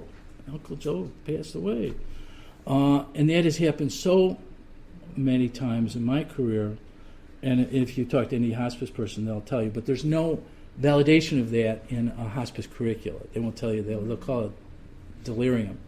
But I think that's archetypal. And what is happening there? Something is happening there. You see what I'm saying? Something is happening. I'll leave it at that. Okay, let's take a break, 10 minutes. Let's get back together. Mary, I would like you to share your story, if you're willing to share it with the group, because I think it's important. And I'm going to follow up with a similar story of a patient that I experienced in working in palliative care. Mary, why don't you share that? My husband, Peter Thompson, was a patient at Northwestern. He died, it'll be 7 years this May. We were in the cancer doctor's office, and my daughter was with me, and I was there, and Peter was suffering terribly from the effects of the chemo treatment. And he was at the sink throwing up, and he suddenly stopped and he looked at the doctor and he said, "I can't do this anymore." And the doctor was very together. This was a good experience that we can talk about it that way. That Northwestern managed this very well, and he said, "You do not have to go on with this treatment." He gave him other options, and Peter said no. And he called the palliative care doctor into the office. There was a kind of a ceremony and a change of the body. And the cancer doctor walked out, and then we sat with the palliative care. It was a very powerful moment. I've been sitting here thinking of it all day. Very moving. But actually, Northwestern did a good job. Wow. So thank you so much for sharing that, Mary, because what she's describing, first of all, is the way it should be. But what happened there was you have an oncologist that is doing what an oncologist does, which is providing the available treatment. And some oncologists are better at this than others. Are they willing to listen to the patient when the patient says, "I've had enough"? And how do they respond to that? Now, in this particular case, they called in the palliative care physician, which is very typical nowadays because I showed you the cartoon, right? I don't know how to tell you this, so I'm going to send you to somebody who can. So they call in palliative care people to help have a discussion that's very difficult to have otherwise. The tension that mounts up, that is called forth, and Mary described it as a ritual. It felt like a ritual. It is a ritual. That's the psychological space that's offered. And in the optimal situation, you will have a clinician there that can hold both sides of the equation, that can hold not only the medical model, but also this healing model, so that the decision is made for the patient, in the patient's best interest, but that it's not, you don't experience a rejection, okay? The Kurosawa film, the physician that could not stand being in the room with the dying patient was rejecting the patient, right? You need a clinician that can hold all of it and that has the experience to be able to pull everybody together, because they all have a different piece of this, pull everybody together so everybody can experience a transcendent experience out of the current dilemma into a new space. Do you see? Did you see that? And thank God that happens. That can happen. When it doesn't happen, it's miserable. When it does happen, it's a beautiful thing. Okay. I'll give you my one of my experiences. So what I have learned to do through my analytic training was to, first of all, have a very different perspective on that encounter. To bring to that encounter the very thing that palliative physician brought, which was the whole experience. To carry the whole experience so that whatever needed to emerge was allowed to emerge. And I was taking care of a woman in her 50s who was dying of liver and biliary cancer. She was given 3 months to live. And she was being treated by the oncologist aggressively, and I started seeing her weekly. And it was turning into psychotherapeutic sessions in which at first she had the daughter there. The daughter was very entrenched in the medical model of doing everything, right? She wanted everything done. She wanted to keep her mother alive. At about the third or fourth session, my patient, her name was Teddy, she asked her daughter to leave at a certain point in the interview. And then she continued that through the further sessions. Each of the successive sessions, there would be a period where the daughter was there to ask questions, and then a period of time when we were alone, Teddy would share with me her struggle with continuing treatment. That she was doing so not only for her daughter and her grandchild, who she was living with, but also for the oncologist. And week after week, I would see her deteriorating. I would come in and she was vomiting and she was in pain, and we were trying to stay on top of the symptoms. And I was getting very angry at the oncologist that was allowing this to continue when I knew it was very clear that she was dying. But each session, she would tell me how difficult it was for her to continue, to go on, to continue to bear this suffering. And then something changed in one session. I asked her, and why I didn't ask her, this is a typical question I ask, but I didn't ask it for weeks. What was the first interview when you were told about your diagnosis and prognosis? What was that like? And she said, the doctor told me that I only had a few months to live and that he was recommending hospice.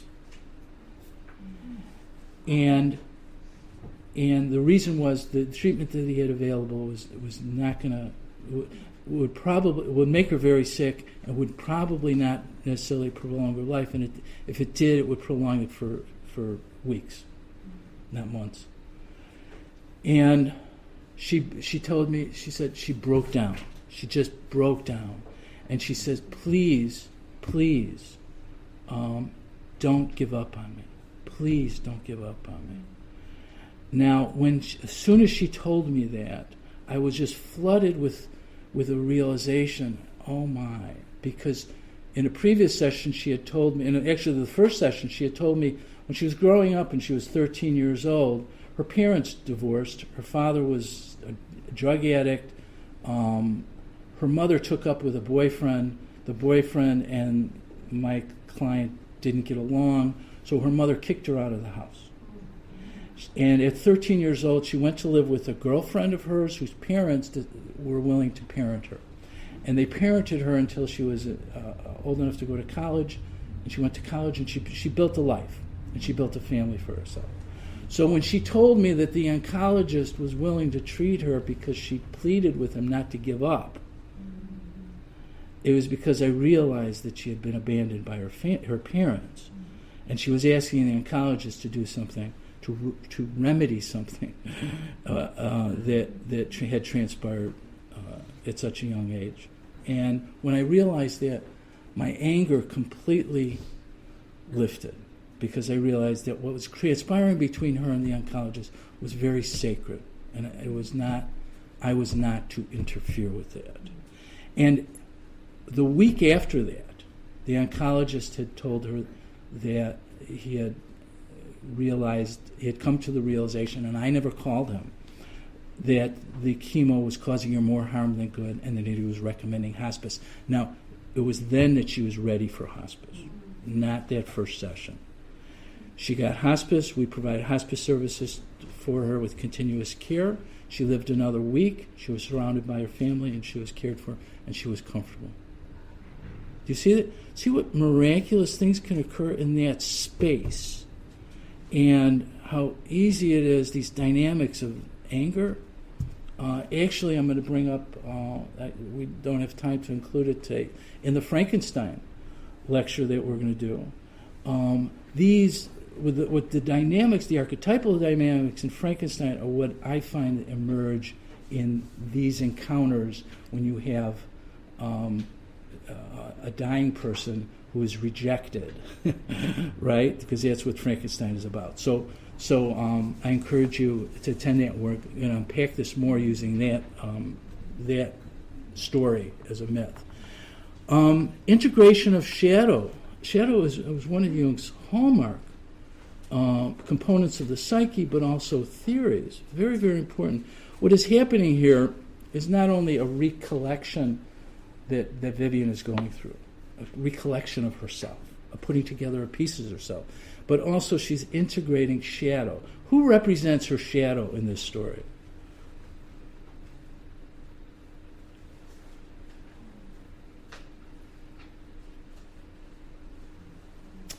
Dr. Posner.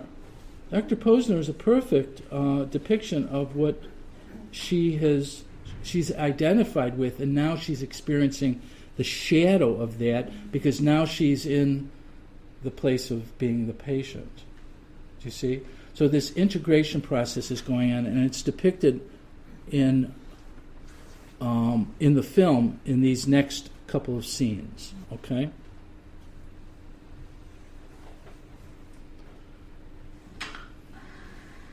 So. Okay. Before I continue. The young doctor. Wait. Like the senior. Sorry, Vivian. I'll give you another chance.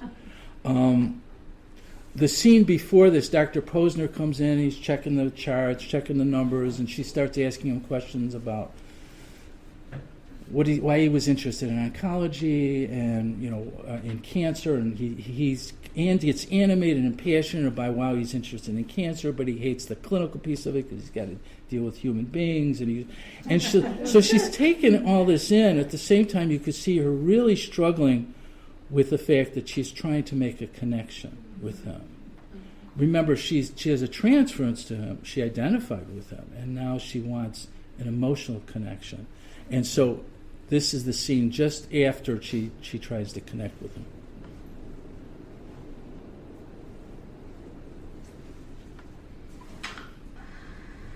So,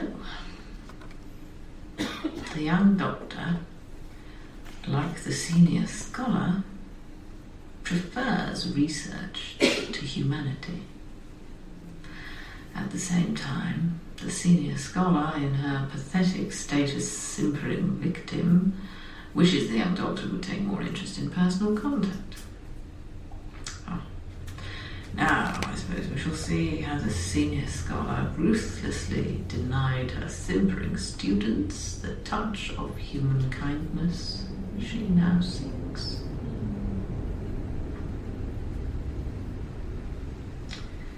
How then would you characterize How would you characterize the animating force of this sonnet? Huh? In this sonnet, what is the principal poetic device? I'll give you a hint. It has nothing to do with football. What propels this sonnet? You can come to this class prepared, or you can excuse yourself from this class, this department, and this university. Do not think for a moment that I will tolerate anything in between.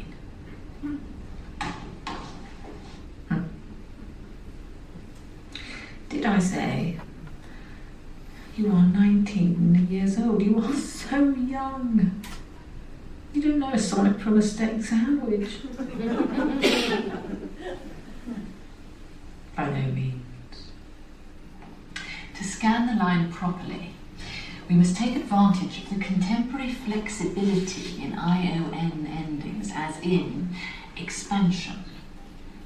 The quatrain stands: are two souls, therefore, which are one, though I must go, endure not yet a breach, but an expansion, like gold to airy thinness beat.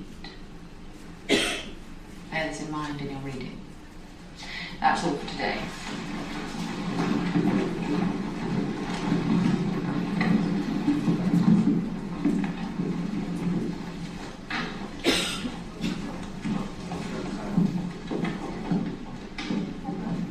Professor Baring, can I talk to you for a minute? You may. I need to ask for an extension on my paper. I'm really sorry, I know your policy, but... Did tell me your grandmother died. You knew? It was a guess. I have to go home. Do what you will, but the paper is due when it is due.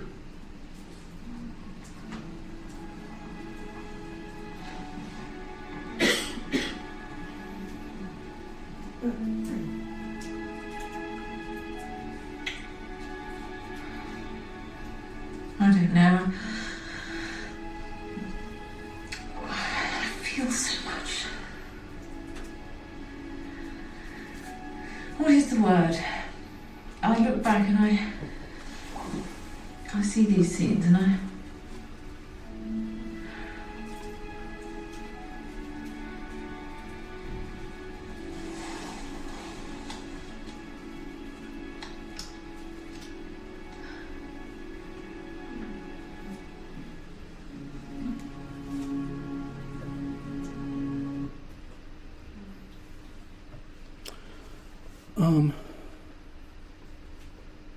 This next scene is the very next scene, but I want to introduce it. So this idea of shadow integration, this is a very painful process. It's depicted in different ways in mythology, in alchemy, and Jung grabbed onto the images that are associated with transformation. And so there's different ways that we can look at this, but it's obvious that this is a painful process for her, because what she's having to confront in her life, which I experience and often try to provide the space for. It's very difficult to look at your life at a stage at which you're also looking at the end of your life. To look at the things that you regret, the ways in which you weren't, and you wish you were different. That happens to all of us, right?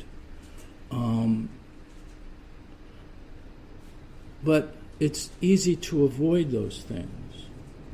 A woman that I was seeing, name was Rose. I saw her for 2.5 years while she had metastatic breast cancer, and she was being treated with radiation for the bone metastases that she had rather successfully to keep her alive. She was given a 6-month prognosis. And during that time, I saw her weekly during my clinical training program here at the Institute. And it was very meaningful because what transpired between us then became kind of the foundation for my analytic work to try and discover what I went through, what happened, what she went through, what together we went through. And one of the things that I realized was how difficult and painful it was, and I couldn't appreciate it back then. We talked about her life, and the humiliating parts of her life that she shared with me were very, very painful for her. Because in the course of our work over 2.5 years, she was beginning to realize, because she was pretty strong, and like Vivian, in terms of her attitude, but it was one-sided. I mean, she thought she lived a life that was the way she wanted to live, and she lived it deliberately, and she had her husband there in the room. I was seeing her in the nursing home. She had her husband living there who was hard of hearing and had some dementia, so her struggle and anger came from the fact that she was trying to have a relationship with him, and he was infantile in many ways, and she couldn't do it. But she was realizing things about her life in a similar fashion that was very painful for her. And it was so painful for her, at some point she told me that she could not continue talking about those things. Now this was later on. It would be a matter of a few weeks before she died after this, but she couldn't do it anymore. And I realized I had to let go of that, as if I was driving this bus that, she had to face all these things, and that's, that's why I became an analyst, to learn not to do that. But she taught me something, because she told me, and it was as I look back, it was very meaningful. She said, I really like seeing you, but if you continue in this vein, I have to stop seeing you. I mean, that's 2.5 years, and for her to have to say that means a lot. You know what I mean? And shows me how painful this process was. And this is what Vivian, what's being depicted here. So now you see the very next scene is what she experiences after this memory that she calls up.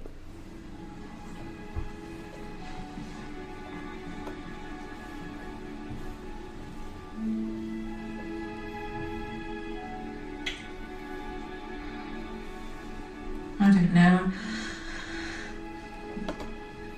I feel so much. What is the word? I look back and I see these scenes and I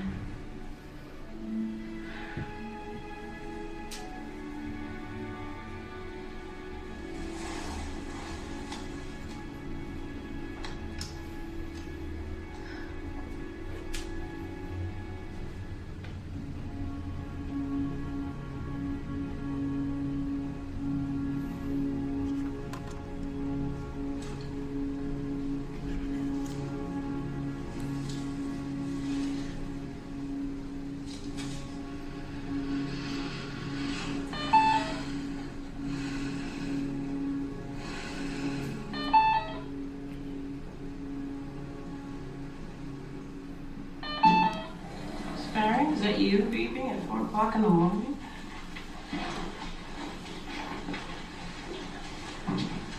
Did I wake you? Sorry, just I get secluded sometimes. No, I was awake. Where? What's the trouble, sweetheart? Oh, I don't know. Can't sleep? No. I just keep thinking. If you do that too much, you can get kind of confused. I know. I can't seem to figure things out. I'm in a quandary, having these doubts. Well, what you're doing is very hard. Hard things are what I like best. No, but it's not the same. It's like it's out of control, isn't it?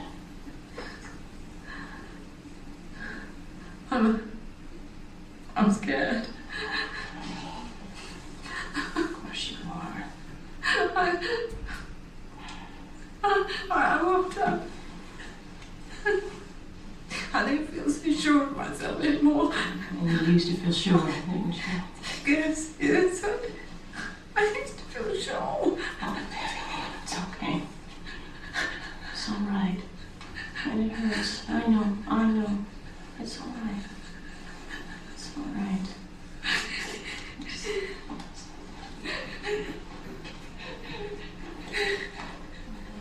It's all right.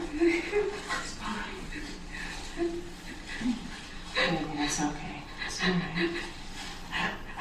Hey, Vivian, you want a popsicle? Okay. I'm gonna go get one. I'll be right back.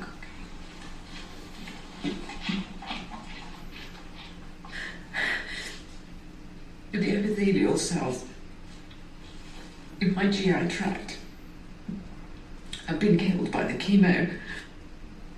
The cold popsicle feels good. It's something I can digest and it helps keep me hydrated. For your information.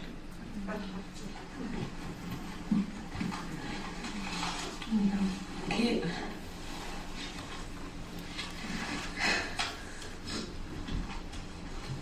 Here. Sure? Thanks. Cute.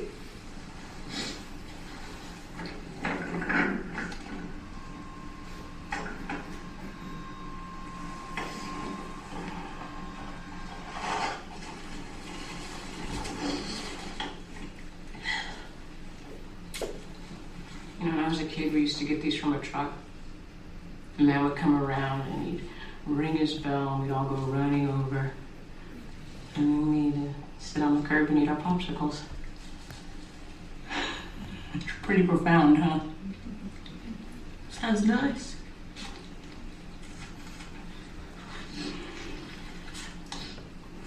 Vivian, there's something we need to talk about. That you need to think about.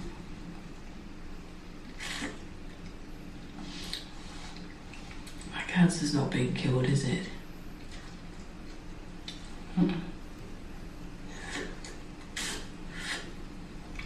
They never expected it to be, did they?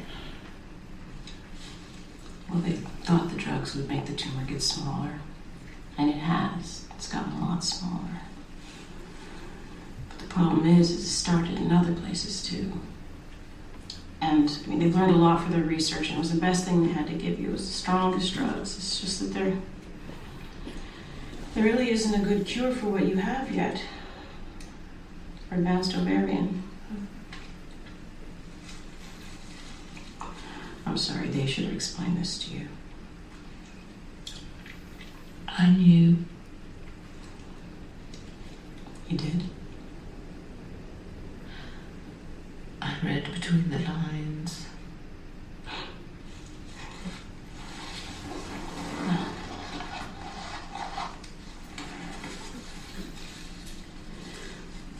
What you need to think about is your code status. What you want them to do if your heart stops beating.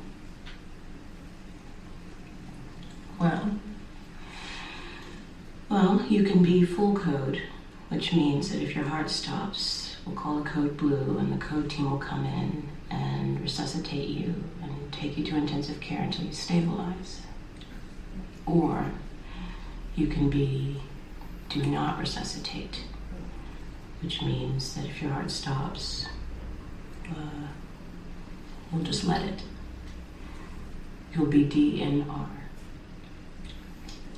And you can think about it, but I just wanted to present you with both choices before Kalika and Jason come in and talk to you. You don't agree about this? They like to save lives. So anything's okay as long as the life continues. Doesn't matter if you're hooked up to 1 million machines. Kalikin's a great researcher, he is, and the fellows like Jason, they're really smart. It's an honor for them to be working with him. They always want to know more things. I always want to know more things. I'm a scholar. Or I was. And I had shoes. And I had eyebrows. Okay, well that's fine. I mean, you'll be full code. No. Don't complicate the matter. No, really, it's fine. It's up to you. Just let it stop. Really? Yes. So if your heart stops beating, just let it stop.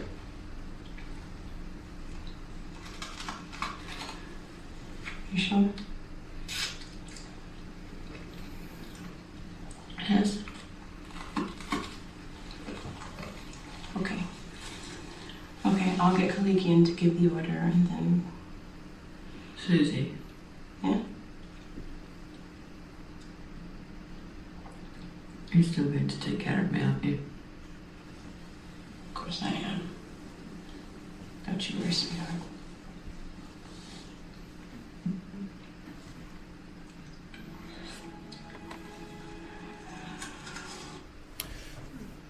Two important shifts take place in that scene.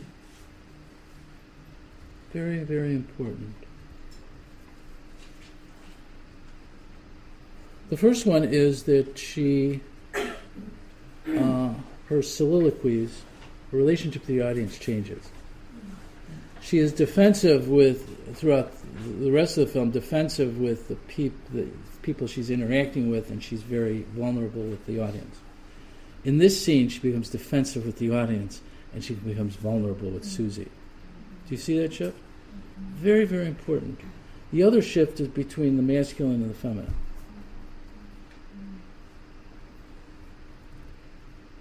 She now opens up to the feminine.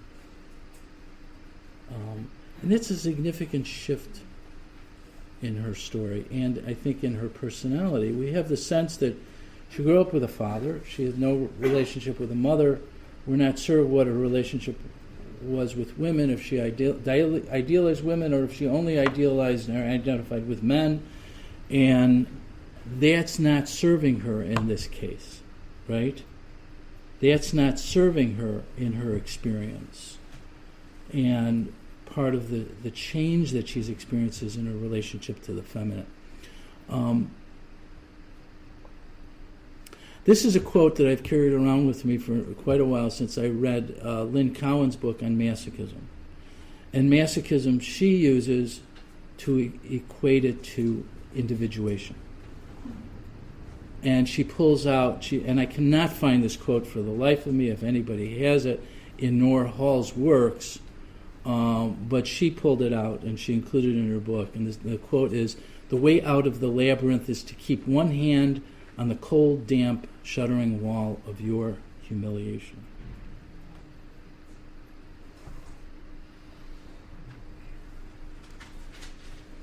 I am going to, in the interest of time, I'm going to skip over alchemy. I can go back to it if we have time left, but I don't think we will. In a very important essay that I've gone back to now multiple times is Jung's essay on the Mass and the symbolism in the Mass. And when I go back to it, I learn something new each time. And this is relevant to our story here. It is an act of self-recollection, a gathering together of what is scattered, of all things in us that have never properly related, and a coming to terms with oneself with a view to achieving full consciousness. Unconscious self-sacrifice is merely an accident, not a moral act. Self-recollection, however, is the hardest and most repellent thing there is for man, who is predominantly unconscious. Human nature has an invincible dread of becoming more conscious of herself, of itself. Vivian is becoming conscious of herself. And it is very, very painful and humiliating for her. So what do you make of this scene? That in the scene after this, which I won't show in the interest of time, Vivian talks to the audience and says, what a maudlin display of emotion that she just experienced in that scene. But she ends the scene saying, but there is no getting away from it. This is the way it has to be. And what she's saying is this process of humiliation and integration, there's no way around it. She has to suffer in this way, in this particular way. What about the symbol of the popsicle?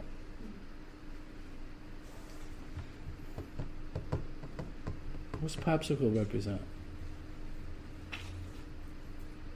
Always back to the childhood. Yes, childhood. And that would make Susie a mother figure in this scene. You see, that psychological transition away from the masculine, away from reason, away from literature, away from done.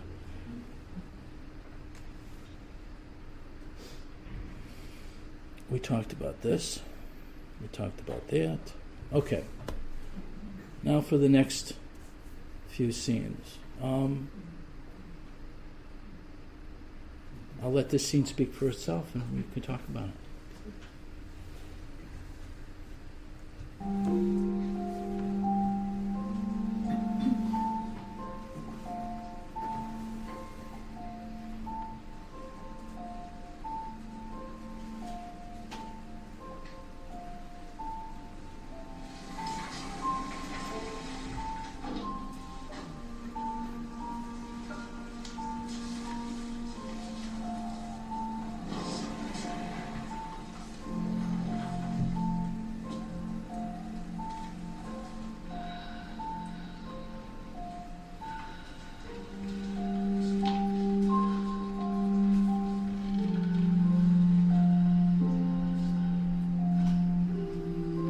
Vivian? Vivian? It's evening. Vivian?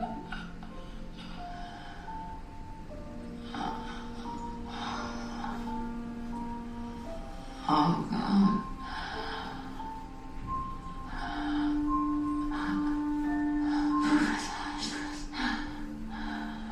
Oh, God.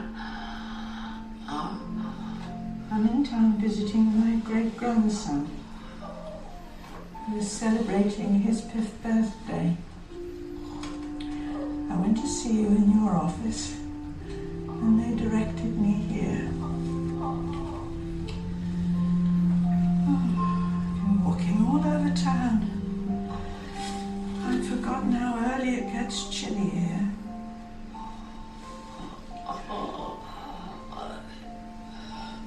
So bad. Yes, I know you do. I can see. Oh, dear. Oh, there.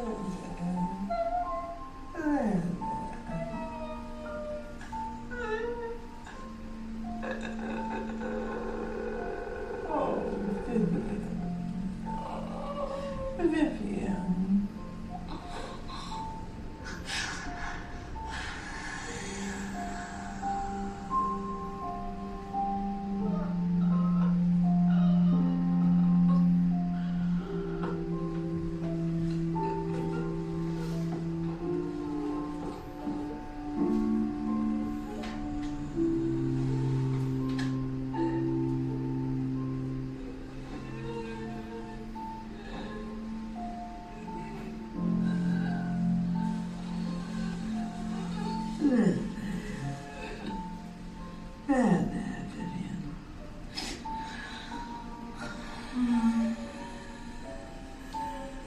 It's a windy day. Don't worry, dear. Let's see. Shall I recite something to you? Would you like that? Or recite something by Donald?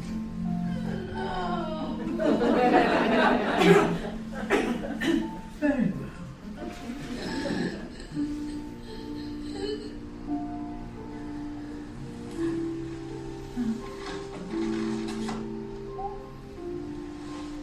Let's see.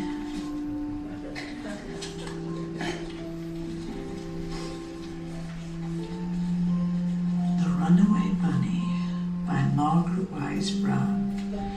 Pictures by Clement Hurd. Copyright 1942. First Harper Trophy edition 1972.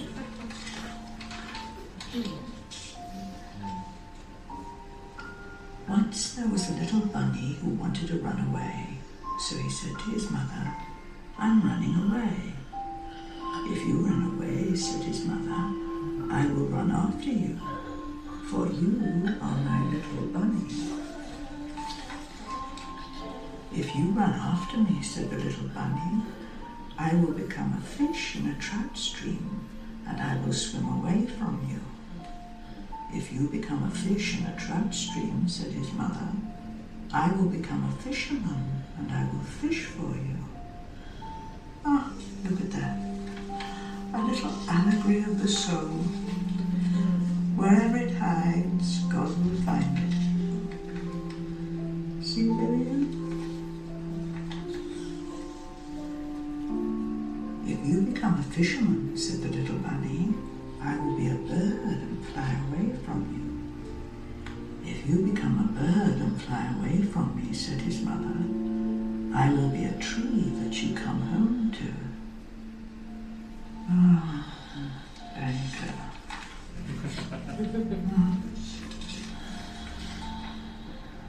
"Shucks," said the little bunny, "I might just as well stay where I am and be your little bunny." And so he did. "Have a carrot," said the mother bunny.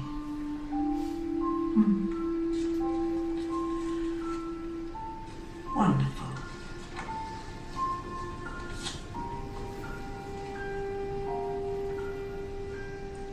Time to go.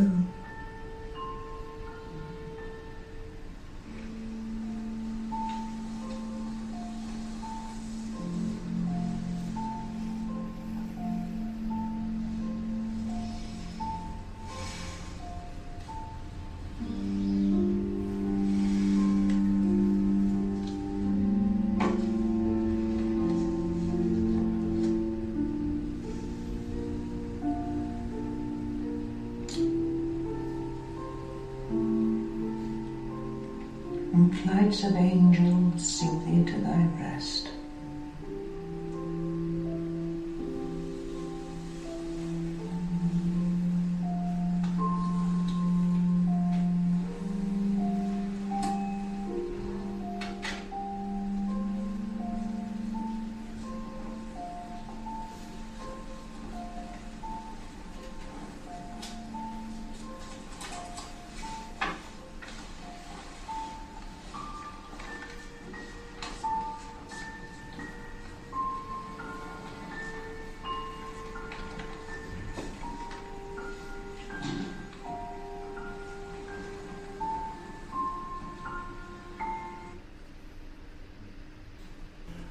One of the images throughout this film, which Mike Nichols does in his films, everything that he sets up as his meaning, is a picture of a painting of Sebastian, Saint Sebastian. I think, and it's in many of the scenes, if you watch this movie a few times. It's certainly an image they put in there of Vivian's journey of suffering. But I wanted to point out, in Lynn Cowan's book, there is a difference between being a martyr and being a masochist or individuation. She draws a distinction. So I wanted to point out the martyr avoids psychological movement by staying a victim. He uses his victim position to victimize others, rising above his suffering in an inflation balloon of moral superiority. Vivian's journey is one of individuation. She did not turn away from her task, right? She recollected herself. And she arrived at a place in the end of that scene where she can be fully herself and be what she couldn't be with a mother, because she didn't have one, to be with Professor Ashford. And they're just a beautiful, beautiful scene. And I love the image of the shawl being pulled through her hand. And Flights of Angels, Sing Thee to Thy Rest. You know where that's from? Shakespeare. And she scolded her about that in an earlier scene. Okay. Do you want to see the last clip? Yeah. Okay.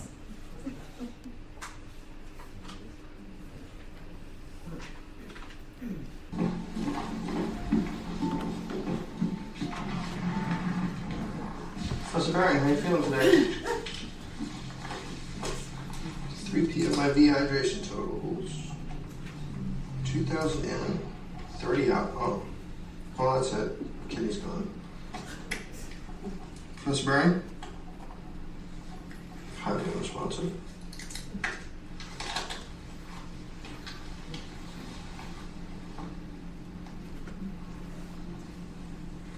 I see.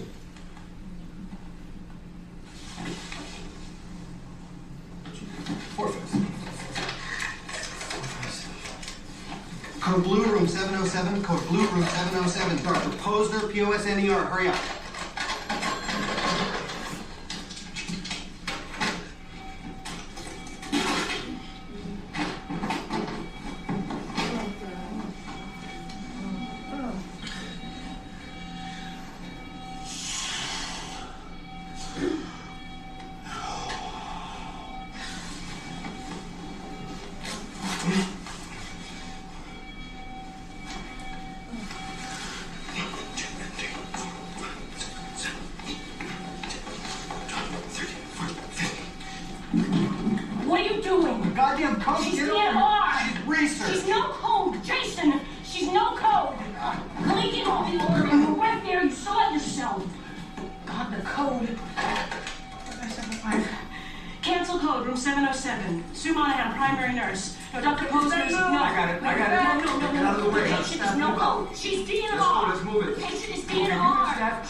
Nurse. Let me see the goddamn chart. The patient is no code. Just get away from her. Do not resuscitate. Kalikian. The order was put in yesterday. It's a Dr. Scrub. What is he, a resident? That is uphill on a DNA. Called a code and a no code.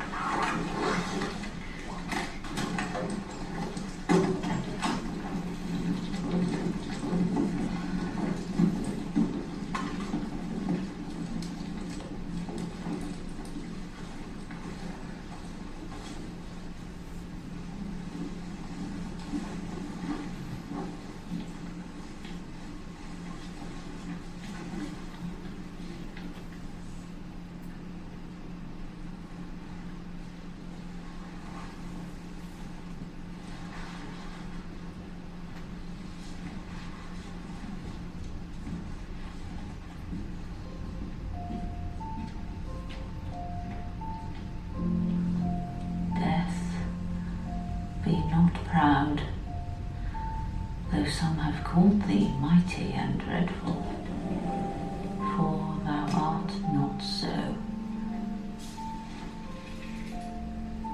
For those whom thou think'st thou dost overthrow, die not, poor death, nor yet canst thou kill me. Thou art slave to fate, chance, kings, and desperate men, and dost with poison, war, and sickness dwell.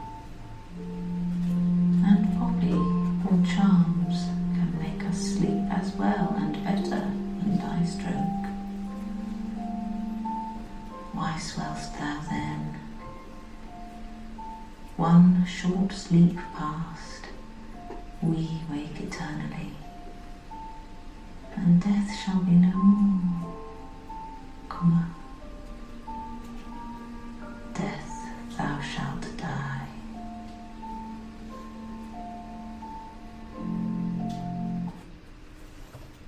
So you have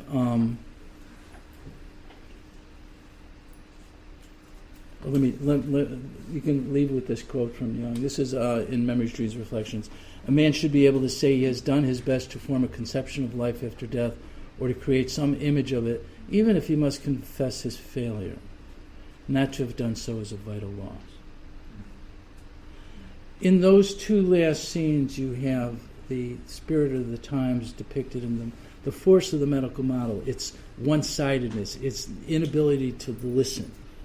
It's the force of it. Doesn't allow space for anything else.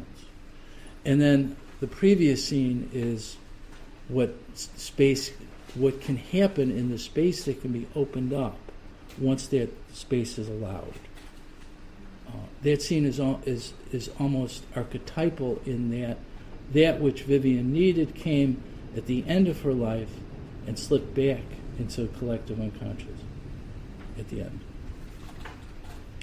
Okay, thank you so much. I'm sorry I went longer, but thank you for being here.